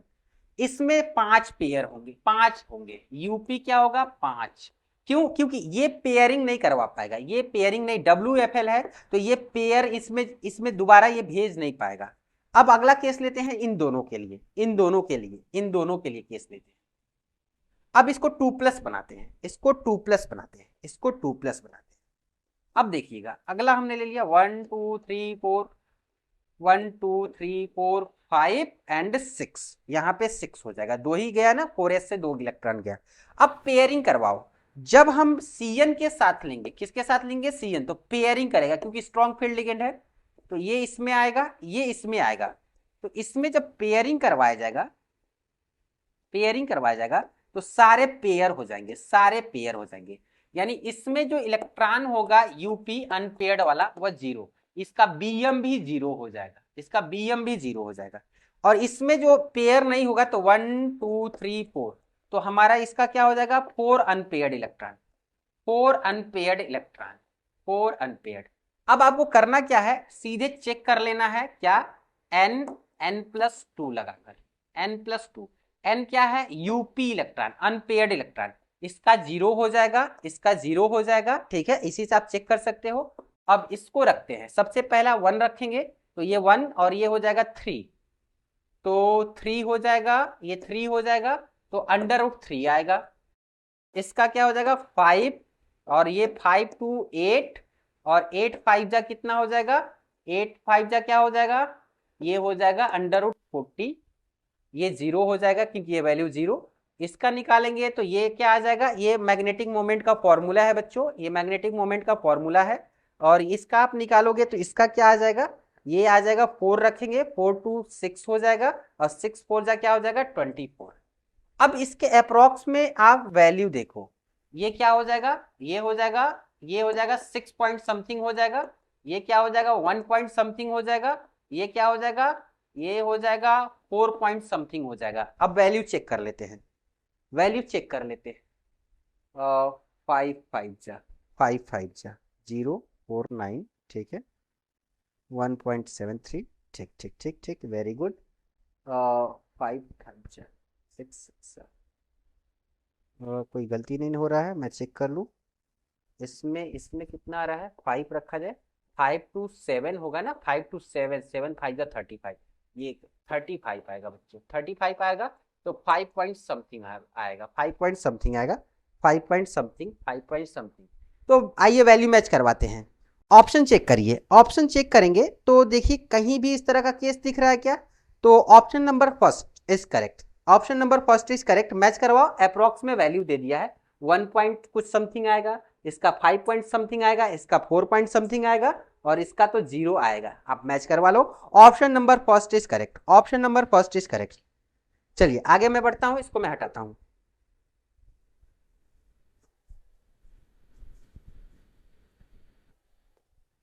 अगला केस लेते हैं, अगला केस हमारा क्या है, 88 क्या कह रहा है, the product form the following chemical reaction. यहाँ पे दे दिया है सोडियम बोरोहाइड्राइड एथेनॉल के साथ दिया है, एथेनॉल के साथ दिया है। तो करना क्या है आपको, आप जानते हो कि जो सी डबल बॉन्ड ओ होता है उसको रिड्यूस कर देगा अल्कोहल में। तो मैं यहाँ पे लिखता हूं, आपको समझना होगा, ये आपको दे दिया है, ये दे दिया है CH2, और ये दे दिया है CH3, और ये आपको दे दिया है OCS3। देखो यहाँ पे दे दिया है NaBH4, साथ में दे दिया है C2H5OH। तो देखो ये क्या करता है, ये रिड्यूस कर देता है, और ये एस्टर को रिड्यूस नहीं करता है, यानी इस सेगमेंट को नहीं रिड्यूस करेगा, इस सेगमेंट को रिड्यूस करेगा, तो प्रोडक्ट बन जाएगा यहाँ पे OH लग जाएगा, और यहाँ पे हमारा बन जाएगा CH2CO, और ये बन जाएगा CH3, और ये बन जाएगा CH3। ऑप्शन जहां पे इस तरह का देखे लगा लो, ऑप्शन नंबर फर्स्ट दिख रहा है, तो option number first is correct. चलिए अगला क्वेश्चन लेते हैं। अगला क्वेश्चन हमारा क्या कर रहा है, 89 क्या कर रहा है, in which one of the following arrangement the given sequence is not strictly according to the properties of indicate against. तो इसमें देखा जाए दिया है CO2, SiO2, SnO2, PbO2, ये तो आपका ठीक है, ऑक्सीडाइजिंग पावर है, ठीक है। इसमें देखो ये भी सही है, इंक्रीजिंग एसिडिक स्ट्रेंथ में दूसरा दे दिया HF, HCl, HBr, HI सबसे ज्यादा। तीसरा आपका गलत है, तीसरा कह रहा है इंक्रीजिंग pKa।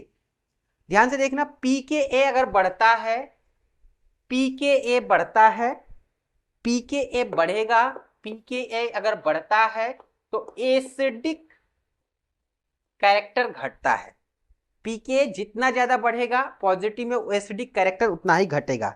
ऑप्शन दिया है H2O, H2S, ये सब ऐसे दिया है, ठीक है, H2SE, उसके बाद दे दिया है H2TE।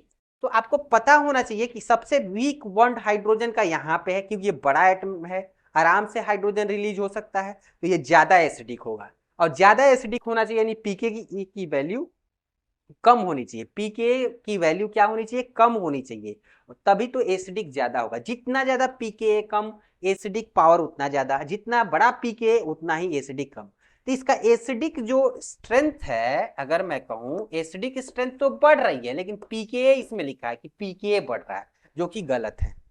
तो आपका ऑप्शन थर्ड इज करेक्ट। अगला क्वेश्चन लेते हैं। अगला क्वेश्चन कर रहा है दे दिया है आपके पास, दे दिया है सोडियम प्रोपेनोएट दे दिया है, रिएक्ट करवाया जा रहा है किसके साथ? NaOH के साथ, और साथ में प्लस क्वेश्चन मार्क लगा दिया, हीट लगा दिया है। आप यहाँ पे क्या रखोगे? यहाँ पे क्या रखोगे कि आपको इथेन बन जाएगा। अरे भैया ये डी कार्बोक्सिलेशन वाला मेथड है, CaO जहां दिया होगा लगा लेना। ये CH3 CH2 COO Na लिखा है और लिख दिया है सोडा लाइम, आपको याद आ रहा है, और यहाँ पे लगा दिया क्वेश्चन मार्क, और यहाँ पे लगा दिया हीट, जेंटल हीट लगाओ और इसको हटा दो, और ये बना दिया CH3 CH3। बाकी आपको निकाल देता है क्या? Na2CO3 Na2CO3। ये तो बताने वाली बात नहीं है। तो यहाँ पे आपका CaO था, पता है डी कार्बोक्सिलेशन पढ़ते थे, इसको हटा देते थे, यहाँ पे एक एच आ जाता था इसमें से, डी कार्बोक्सिलेशन। तो इसका ऑप्शन देखो CaO कहीं दिया है क्या? लगा लो, तुरंत लगा लो, कोई दिक्कत नहीं है। कह रहा है which of the following molecule is non polar in nature. कौन है जो नॉन पोलर है भैया? तो नॉन पोलर कौन है? कौन है जिसके बॉन्ड का सारा चेक कर लो। Cl SbCl5 मैं बना रहा हूं, SbCl5 मैं बना रहा हूं, SbCl5 बना रहा हूं, यही आपका क्या है? नॉन पोलर है। बाकी सब पोलर है, क्योंकि NO2 है, POCl3 है। तो इसको जब बनाओगे POCl3 को, तो Cl बनाओगे तो पोलर हो जाएगा ये, ठीक है। बाकी CH2O है, तो ये भी आपका पोलर हो जाएगा, क्योंकि ये बनेगा HCHO, यानी आपको बन जाएगा, ये भी पोलर है। चलो अगला क्वेश्चन लेते हैं। अगला क्वेश्चन कर रहा है लिस्ट मैच करवाना है, कर रहा है। इसमें देखिए, इसमें मैं डायरेक्टली बताता हूं, कर रहा है match list with list second, ठीक है, match list first with list second. दूसरा पहला दे दिया है 2SO2 react with O2 to form 2SO3। तो अगर मैं कहूँ इनका यूज कहाँ होता है, तो आप ट्रोपोस्फेरिक पॉल्यूशन पढ़े थे ना, ट्रोपोस्फेरिक पॉल्यूशन आप पढ़े होगे, ठीक है, वो हो जाएगा। इसका ऑप्शन लगा लेना, इसका मैं डायरेक्टली ऑप्शन बता रहा हूँ, 4 ऑप्शन हो जाएगा, 4 ऑप्शन हो जाएगा, 4 ऑप्शन हो जाएगा, 4 ऑप्शन हो जाएगा, ठीक है, ऑप्शन 4 हो जाएगा, इसको लगा लेना, ठीक है। अगला क्वेश्चन लेते हैं, जो हम लोग सॉल्व करने वाला है उसको देख लेते हैं। रीडिंग वाला है, रीडिंग आप लगाते रहिएगा। द मोलर कंडक्टिविटी दे दिया है 0.007 मोलर एसिटिक एसिड इज 20, ठीक है, 0.007 मोलर का आपका मोलर कंडक्टिविटी दे दिया है 20 साइमन सेमी square per mole. What is the dissociation constant of acetic acid? Choose the correct option. कुछ वैल्यू दे दिया है, आइए लगाते हैं और सॉल्व करते हैं। कुछ वैल्यू दिया है, गिवन है, मैं उसको लिख दे रहा हूं। क्या दे दिया है देखिए, इनफाइनाइट डाइल्यूशन पे H प्लस का वैल्यू दे दिया है 350 S सेमी स्क्वायर पर मोल दे दिया होगा, ठीक है, मोल लगा देंगे। यहाँ पे दे दिया है CH3 COO माइनस, और ये दे दिया है 50 साइमन सेमी स्क्वायर पर मोल, ठीक है, ये दे दिया है। तो करना क्या है आपको, लेमडा एम कितना दिया है? लेमडा एम यानी कंडक्टिविटी जो दिया है, मोलर कंडक्टिविटी, लेमडा एम दे दिया है 20, और क्या वैल्यू दिया है? और क्या वैल्यू दिया है? ठीक ठीक ठीक ठीक ठीक ठीक। आपको निकालना क्या है? आपको निकालना है डिसोसिएशन, आपको निकालना है डिसोसिएशन। क्या निकालना है? डिसोसिएशन कांस्टेंट निकालना है। डिसोसिएशन कांस्टेंट के लिए एक रिएक्शन लिखते हैं। सपोज कर लीजिए CH3 COOH है, ये टूटा, ये टूटा, ये बना CH3 COO माइनस, ये बना H प्लस, ये बना H प्लस, ये बना क्या? H plus. तो ये मान लीजिए कि ये शुरू में मान लीजिए कि ये C था, ये कुछ नहीं बना था, और मान लीजिए कि ये डिसोसिएशन कुछ हुआ, T टाइम पे डिसोसिएशन, इसमें से गया C अल्फा, इसमें से गया C अल्फा, ये बना C अल्फा, ये बना C अल्फा। तो इसका डिसोसिएशन लिखने के लिए, के लिखने के लिए, कांस्टेंट लिखने के लिए तो अब यहां से क्या करेंगे, यहां से हम क्या कर देंगे, यहां से हम लिख देंगे ये इन दोनों का C alpha into C alpha. यहां से हम सी कॉमन ले ले तो ये आ जाएगा 1 माइनस अल्फा। अगर अल्फा बहुत छोटा है, अल्फा अगर बहुत स्मॉल है, बहुत स्मॉल है, देन आप क्या लिख सकते हो, लिख सकते हो एक सी से एक सी कैंसिल आउट कर दो तो के इक्वल टू आ जाएगा अल्फा अल्फा, ये हो जाएगा अल्फा स्क्वायर सी, ये निकल कर आएगा। चलिए अब आते हैं इसमें, इसमें इन दोनों को ऐड करेंगे, इन दोनों को जब ऐड करेंगे तो वैल्यू आ जाएगा, किसका आ जाएगा, CH3COOH की वैल्यू आ जाएगा इनफाइनाइट डाइल्यूशन पे, और ये आ जाएगा, इन दोनों को जोड़ देंगे तो 400 आ जाएगा। और आपको अल्फा पता होता है कि अल्फा क्या होता है, अल्फा होता है क्या, लेमडा m अपान क्या होता है, molar conductivity eight infinite dilution पे। देखो ये कितना दिया है 20, ये कितना दिया है 400, ये काट दो, ये काट दो, ये कितने बार में जाएगा 220 बार में जाएगा, तो अल्फा की वैल्यू आ जाएगा ये 1/20 आ जाएगा। इसको सॉल्व करेंगे, इसको सॉल्व करेंगे, इसको सॉल्व करिए तो कितना आ जाएगा, ये आ जाएगा 0 पॉइंट, कितना सॉल्व करने पे आ जाएगा 0 पॉइंट आ जाएगा 0 पॉइंट, या तो आप ऐसे ही रख लो ना, सीधे इसमें रख लो, इसमें रख लो, के निकाल लो, के अल्फा की वैल्यू क्या हो जाएगी 220 हो जाएगा, स्क्वायर लगा लो। सी कंसंट्रेशन कितना दिया हुआ है, कंसंट्रेशन कितना दिया हुआ है, देखो तो कंसंट्रेशन कितना दिया हुआ है, कंसंट्रेशन दे दिया है 0.007, 0.007 दे दिया है। रख दे, रख दे, इसको सॉल्व करेंगे तो के की वैल्यू जो निकल कर आएगी वो कितनी आएगी 1.75 इंटू 10 पे पावर 5, इतना आएगा। देखो इस तरह का ऑप्शन दिया है क्या, इस तरह का ऑप्शन दिया है क्या, इस तरह का ऑप्शन दिया है, आप कर लेना 20 20 हम 400 हो जाएगा। और इसको आप चाहो तो देखो 1 2 3 1 2 3 तो यानी 7 इंटू 10 पे पावर -3 लिख सकते हो, और 20 20 हम 400, इसको सॉल्व कर लेना, इतना आ जाएगा आंसर। ठीक है, ये इसको सॉल्व करने पे ये आ जाएगा 1.75 इंटू 10 पे पावर 5। इस तरह का ऑप्शन दिया है क्या, इस तरह का option, option number 4 is correct, option number 4 is correct, option number 4 is correct. Please इसको चेक कर लीजिएगा, इसको सॉल्व करेंगे, इतना सेगमेंट आ जाएगा आंसर। चलिए मेरे पास जगह नहीं है, नहीं तो मैं सॉल्व कर देता। अगला क्वेश्चन लेते हैं, 94 कह रहा है choose the correct option for the total pressure in ATM में चूज करना in a mixture 4 gram of O2 and 2 gram of H2 confined in total volume of 1 litre at 0 degree Celsius as. R की value दे दिया है, तो देखो भैया इसमें करना क्या है, टोटल पहले मोल निकाल लो, आपको करेक्ट ऑप्शन निकालना है टोटल प्रेशर एटीएम में। तो आइए मैं इसको दिखाता हूं, सबसे पहले जो जो दिया है उसको लिखते हैं, पहले चलते हैं मोल ऑफ NO2, NO2 करें O2 4 ग्राम दिया है, डिवाइड बाई क्या कर दो 32 कर दो तो कितना आ जाएगा 1/8 आ जाएगा। उसके बाद कौन सा गैस दिया है, हाइड्रोजन दिया है, हाइड्रोजन का कितना दिया है 2 दिया है, डिवाइड बाई कर दो 2 1 आ जाएगा। टोटल मोल निकाल लो, टोटल मोल इन दोनों को ऐड करोगे तो 9/8 आ जाएगा। अगर आपको नहीं आ रहा है तो 1/8 प्लस 1 करना, ये 9/8 आ जाएगा। Very good.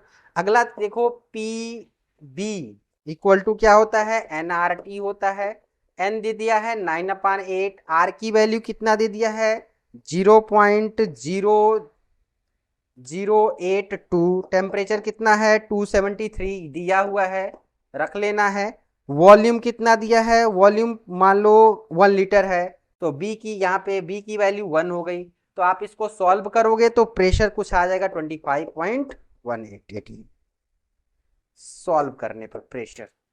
देखो इतना आंसर दिया है क्या, तो आपका option number 4 is correct, option number 4 is correct हो जाएगा, ऑप्शन नंबर 4 इज करेक्ट। चलिए आगे बढ़ते हैं और अगला क्वेश्चन लेते हैं। अगला क्वेश्चन कर रहा है the correct option for the value of vapour pressure और solution at 45 degree Celsius the with benzene to octane in molar ratio 3:2 दिया है क्वेश्चन, ध्यान से सुनिएगा। The correct option for the value of vapour pressure of a solution at 45 degree Celsius benzene to octane in molar ratio में दे दिया 3:2। अब benzene का और ऑक्टेन का मोलर रेशियो दे दिया 3:2 में, अब आगे कर रहा है, ब्रैकेट में दे दिया है at 45 degree Celsius vapour pressure of benzene कितना है, 280 mmHg है जो गिवन वैल्यू है, और ऑक्टेन का कितना है, 420 mmHg है। एज्यूम आइडियल गैस, आप आइडियल गैस मान के चलिए। तो करना क्या है, आपको कुछ नहीं करना है, थोड़ा सा दिमाग लगाना है, काम बन जाएगा, काम बन जाएगा। क्या क्या दिया है, पहले मैं लिखता हूं मोलर रेशियो जो दिया है C6H6, और क्या दिया है, ऑक्टेन का वैल्यू दिया है C8 और 18 हो जाएगा। कितना दिया है, 3:2 दिया है। आप मोल फ्रैक्शन तो निकाल ही सकते हो, मोल फ्रैक्शन निकालो, C6H6 कितना हो जाएगा, 3/5 आ जाएगा। उसका भी मोल फ्रैक्शन निकाल लो, C8 और ये H18 हो जाएगा, तो ये कितना हो जाएगा, 2/5 हो जाएगा। Very good. अब आपको पीएस निकालना है, पीएस इक्वल टू क्या होता है, P0A/XA होता था ना। तो मान लीजिए कि हम चलते हैं किसको लेकर, बेंजीन को मैंने लिख दिया C6H6, और बेंजीन का मैंने यहाँ पे क्या लिख दिया, C6H6 प्लस मैंने इसका लिख दिया P0, और यहाँ पे क्या है, ऑक्टेन है C8H18, और ये हो गया XC8 और H18। ठीक है, तो आपको करना क्या है, वैल्यू रख देना है। वैल्यू दिया है इसका, प्योर वेपर प्रेशर कितना दिया है बेंजीन का, 280 रख दो। इसका मोल फ्रैक्शन कितना निकाले, 3/5, वेरी गुड। इसका कितना दिया है, 420 रख दो, 420। इसका कितना दिया है मोल फ्रैक्शन, क्या निकाले हैं, 2/5। करना क्या है, सॉल्व कर लेना है, जो सॉल्व करने पे आंसर आएगा इसको काट कर देखिए, ये आ जाएगा 168 के बार पास आ जाएगा, ये आ जाएगा 168, ये भी आ जाएगा, और दोनों को जोड़ लेंगे तो क्या आ जाएगा, 336 mm ऑफ Hg। देखो भैया आपको आंसर मिल गया पीएस का। जहां भी इस तरह का आंसर दिया हो लगा लो, ऑप्शन नंबर हमारा क्या हो जाएगा, 4 इज करेक्ट। अगला क्वेश्चन कर रहा है, अगला क्वेश्चन जो है, for the following pair of ions which one is not an iso electronic, कौन है जो आइसो इलेक्ट्रॉनिक का केस नहीं है। तो इसमें पूछने वाली बात नहीं है, जिसमें आइसो इलेक्ट्रॉनिक मतलब सारे इलेक्ट्रॉन इक्वल ना हो। तो आपको option number first is correct, क्योंकि Fe2+ और Mn2+। तो देखो दोनों में अंतर है, देखो क्यों, Mn का 25 होता है, Mn का कितना होता है, 25 होता है, Mn का 25 होता है, और Fe का क्या होता है, 26 होता है। इसमें से 2 इलेक्ट्रॉन निकाल दो तो ये बन जाएगा 23, इसमें से 2 इलेक्ट्रॉन निकाल दो 24, दोनों बराबर नहीं है। Option number first is correct. अगला क्वेश्चन कह रहा है, intermediate compound x the following chemical reaction, बताओ। ये तो बहुत आसान है, इटार्ड रिएक्शन दे दिया है, इटार्ड रिएक्शन दे दिया है, यहाँ पे दे दिया है, देख लो यहाँ पे दे दिया है CH3, और ये क्रोमियल क्लोराइड दिया है CrOCl2, इसके साथ रिएक्शन करवाना है, ये इंटरमीडिएट X बनेगा, फिर बाद में एल्डिहाइड बनाता है। ये तो बच्चा बच्चा जानता होगा, कोई दिक्कत नहीं है, ये तो बच्चा बच्चा जानता होगा, CHO। इसमें इंटरमीडिएट क्या बनता है, तो देखो ये इसके साथ रिएक्शन करता है, तो केस बनता है हमारा CHHCr, यहाँ पे लगाते हैं OCrHCl बनता है, एक H इसके साथ आ जाता है, एक इसके साथ, OCrHCl। देखो ये वाला इंटरमीडिएट बनता है, चेक कर लो इस तरह का कहीं दिया है केस, क्या इस तरह का केस दिया है क्या। अब इन दोनों को आप जोड़ लो, कोई दिक्कत नहीं है, इन दोनों को जोड़ लो तो कोई दिक्कत नहीं है। तो आपको मिल जाएगा, आपको मिल जाएगा, क्या मिल जाएगा, एक कुछ छूट रहा है क्या, यहाँ पे 2 C, यहाँ पे 2 दिया है, इससे मैं एक छोड़ दिया हूँ। ठीक है, तो CrOHCl, CrOHCl, ठीक है। इन दोनों को एक साथ लिखेंगे तो ये हट जाएगा, और यहाँ पे क्या लग जाएगा, ट्वाइस लग जाएगा। तो देख लो ऑप्शन नंबर हमारा क्या हो जाएगा, option number second is correct, option number second is correct. अगला क्वेश्चन लेते हैं। अगला क्वेश्चन हमारा क्या कर रहा है, the reagent are in the given sequence of chemical reaction, ठीक है, दिया हुआ है और आपको बताना है। ये तो बहुत आसान है, ये तो बहुत आसान है, इसमें कुछ नहीं करना है, मैं इसको हटाता हूं। देखो पहले आपको मैं सेकंड से ही बता दे रहा हूं, ये सेकंड से बता दे रहा हूं, सेकंड वाला बन रहा है यहाँ पे बन रहा है Na2+Cl-, ये बन जा रहा है, और ये लग गया है Br, और यहाँ पे लग गया है Br, ये केस बन गया है। और आगे R की वैल्यू बतानी है, आगे R की वैल्यू बतानी है। तो ऑप्शन दे दिया है इसमें क्या, CuCN KCnH2O। इसमें देखो, इसमें आप R की वैल्यू जो रखोगे यहाँ पे, जैसे C2H5 रखोगे OH, आपका ये चीजें सेगमेंट क्या हो जाएगा, गायब हो जाएगा, ये सेगमेंट गायब हो जाएगा, प्रोडक्ट बन जाएगा कुछ इस तरह, Br ट्राइब्रोमो का केस बन जाएगा बेंजीन का।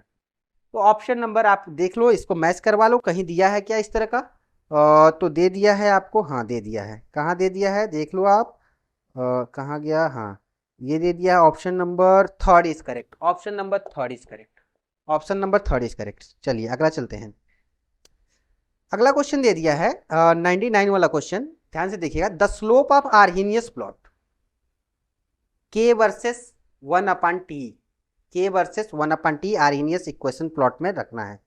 और आगे क्या कह रहा है, of first order reaction is, of Arrhenius plot दिया है, स्लोप दिया है, उसमें दे दिया है फर्स्ट ऑर्डर रिएक्शन इज कर रहा है -5 × 10⁻³ the value of EA of the reaction is, choose the correct option for your answer. तो आपको करना क्या है, आपको पहले लिखना है आर्हीनियस इक्वेशन, आर्हीनियस इक्वेशन लिखिए। आर्हीनियस इक्वेशन क्या था, अगर लॉग के साथ मैं लिखूं तो मैं लॉग के साथ लिख रहा हूं, अगर आपको मन करेगा तो ऐसे लिख लीजिएगा, K = AE पे क्या था, EA/RT था, माइनस में आप लिख सकते हो। जब लॉग लोगे तो ये क्या हो जाएगा, ln K = क्या हो जाएगा, ln A, और ये हो जाएगा क्या, ln E पे EA/RT। और ये जानते हैं ये ln के ये खत्म हो जाएगा, ये सीधे पूरा सेगमेंट इसके साथ आ जाएगा, और जैसे पूरा सेगमेंट आएगा तो ये बन जाएगा ln A, और क्या हो जाएगा, EA/ क्या हो जाएगा, RT हो जाएगा। लेकिन आपको ग्राफ लेना है, किसके किसके बीच में ग्राफ लेना है, K वर्सेस T के बीच में, K वर्सेस T के बीच में ग्राफ लेना है, K वर्सेस T के बीच में। तो ये तो इनिशियल कांस्टेंट हो गया। अब मैं इसको थोड़ा सा ऐसे लिख रहा हूं, ln K का मतलब मैं क्या करता हूं, लॉग को हटाता हूं और केवल K के रिस्पेक्ट में चलता हूं, K के रिस्पेक्ट में चलता हूं। पहले एक बार मैं इसको ऐसे लिखता हूं, ln A माइनस मैंने लिखा EA, ये हो गया, और किसके बीच में ग्राफ लेना है, T के बीच में, तो R को मैंने ले लिया, इनटू कर दिया, तो ये क्या बनता है देखो, y = ये mx + c बनता है ना, तो ये माइनस लगा दो m और ये x, तो x पे स्लोप ये आएगा और y पे ये आएगा, ठीक है। ये देखो, ये y एक्सिस पे आएगा, ये x एक्सिस पे आएगा, और m किसको बताता है, स्लोप को बताता है। तो m = हमारा क्या निकलेगा, देखिए EA/RT निकलेगा, RT करें EA/R निकलेगा। अब देखो m की वैल्यू, जो स्लोप की वैल्यू दिया है ना, वो कितना दिया है, -5 × 10⁻³ कितना दिया है, 3, और EA की वैल्यू निकालना है, ये भी माइनस में है, EA। R की वैल्यू कितनी होती है, R की वैल्यू कितनी होती है आप जानते हो, R की वैल्यू क्या हो जाएगी, 8.314। ये माइनस से माइनस को कैंसिल कर दो, इसको इधर कर लो, तो यानी EA = आ जाएगा 5 × 10⁻³ × 8.314। ये जैसे ही सॉल्व करोगे आपको आंसर मिल जाएगा, और ये आपको आंसर मिल जाएगा कितना, ये मिल जाएगा, मैं लिख दे रहा हूं, 8×5 = 40, यानी 41 के आसपास आ जाएगा, 41.57 × 10⁻³। अब ये जूल में है, तो आप जूल पर मोल में है, तो आप इसे क्या कर सकते हो, इसको हटाओगे तो ये 41.57 किलो जूल पर मोल में हो जाएगा, ठीक है। तो आपका आंसर हो जाएगा 41.7, 41.7 दिया है क्या, 41.7, इसमें देखो, इसमें ऑप्शन 41.7 के आसपास तो नहीं मिल रहा है, तो 41.57 है ना, तो ऑप्शन नंबर सेकंड आपको मैच कर जाएगा, ऑप्शन नंबर सेकंड मैच कर जाएगा, देखो 41.57 आया है, ठीक है। लास्ट क्वेश्चन क्या है, देखिए लास्ट क्वेश्चन दिया है, आपको बताना है, ये तो सीधे सीधी आपको क्वेश्चन दिख रहा है, आपको सीधे आंसर लगा लेना है, कुछ करना नहीं है। क्या कह रहा है, ध्यान से देखिएगा, लिस्ट दिया है, देखो मैं अब सीधे बताते जा रहा हूं इसको, ये दे दिया है आपको, सीधे रिएक्शन दिया है, ये COHCl, यहाँ पे एनहाइड्रस दे दिया है, AlCl3 साथ में CuCl, और ये हमारा क्या हो जाएगा, ध्यान से देखिएगा, ये देखिए ये गाटरमान वाला केस हो जाएगा, गटरमान कोक वाला, ठीक है, गटरमान वाला हो जाएगा। राइमाटीमर वाला इसमें नहीं दिया है, इसमें राइमाटीमर वाला नहीं दिया, गटरमान हो जाएगा। और दूसरा हमारा जो दिया है हेलोफॉर्म रिएक्शन हो जाएगा, हेलोफॉर्म रिएक्शन हो जाएगा, हेलोफॉर्म रिएक्शन हो जाएगा बच्चों। ये NaOH के साथ रिएक्शन करवाया है, ये हेलोफॉर्म, ये गाटरमान, हेलोफॉर्म, क्योंकि इसके पास मिथाइल कीटोन है, देखो मिथाइल कीटोन है और ये हाइपोहैलाइड है। अगला क्या है हमारा, अगला हमारा दिया है एस्ट्रिफिकेशन हो जाएगा, एल्कोहल के साथ एस्टर का रिएक्शन, ओ कार्बोक्सिलिक एसिड का रिएक्शन, ये तो बहुत आसान है, RCOH, ठीक है, एस्ट्रिफिकेशन। अगला हमारा हेलोफॉर्म कर रहे हैं, हेल बोलहार्ड जेलेंस्की हो जाएगा, ये दिया है COH। इसका जब रिएक्शन करवाते हो किसके साथ, Br2 के साथ या X2 के साथ, ठीक है, P के प्रेजेंस में, रेड P के प्रेजेंस में, ठीक है, और H2O रखते हो तो इसमें से X यहाँ जुड़ जाता है सीधे यहाँ पे, तो ये HBZ रिएक्शन बोलते थे इसको, Hell Hell Volhard Zelinsky. Option match करवा लो, option first is correct, option first is correct. चलिए बच्चों, आज का ये जो हमारा क्लास था वो किसके बेस पे था, नीट जो हमारा था 2021 का था, जो हमने सॉल्व कर दिया है पूरा एनालिसिस के साथ। आप चाहो तो यहाँ पे प्रोडक्ट बनाओगे तो ये बनेगा CHX3 बनेगा, यहाँ पे ये लग जाएगा इसके साथ, और ये हमारा इसके साथ एस्ट्रिफिकेशन एस्टर बन जाएगा, Frooti smell taste, sweet smell taste, ये हमारा क्या हो जाएगा, यहाँ पे हेलोजन आ जाता है इसके साथ, ठीक है। तो आज हमारा क्लास यहीं पे वाइंड अप होता है, फिर मिलते हैं अगले पेपर में और अगले क्लास।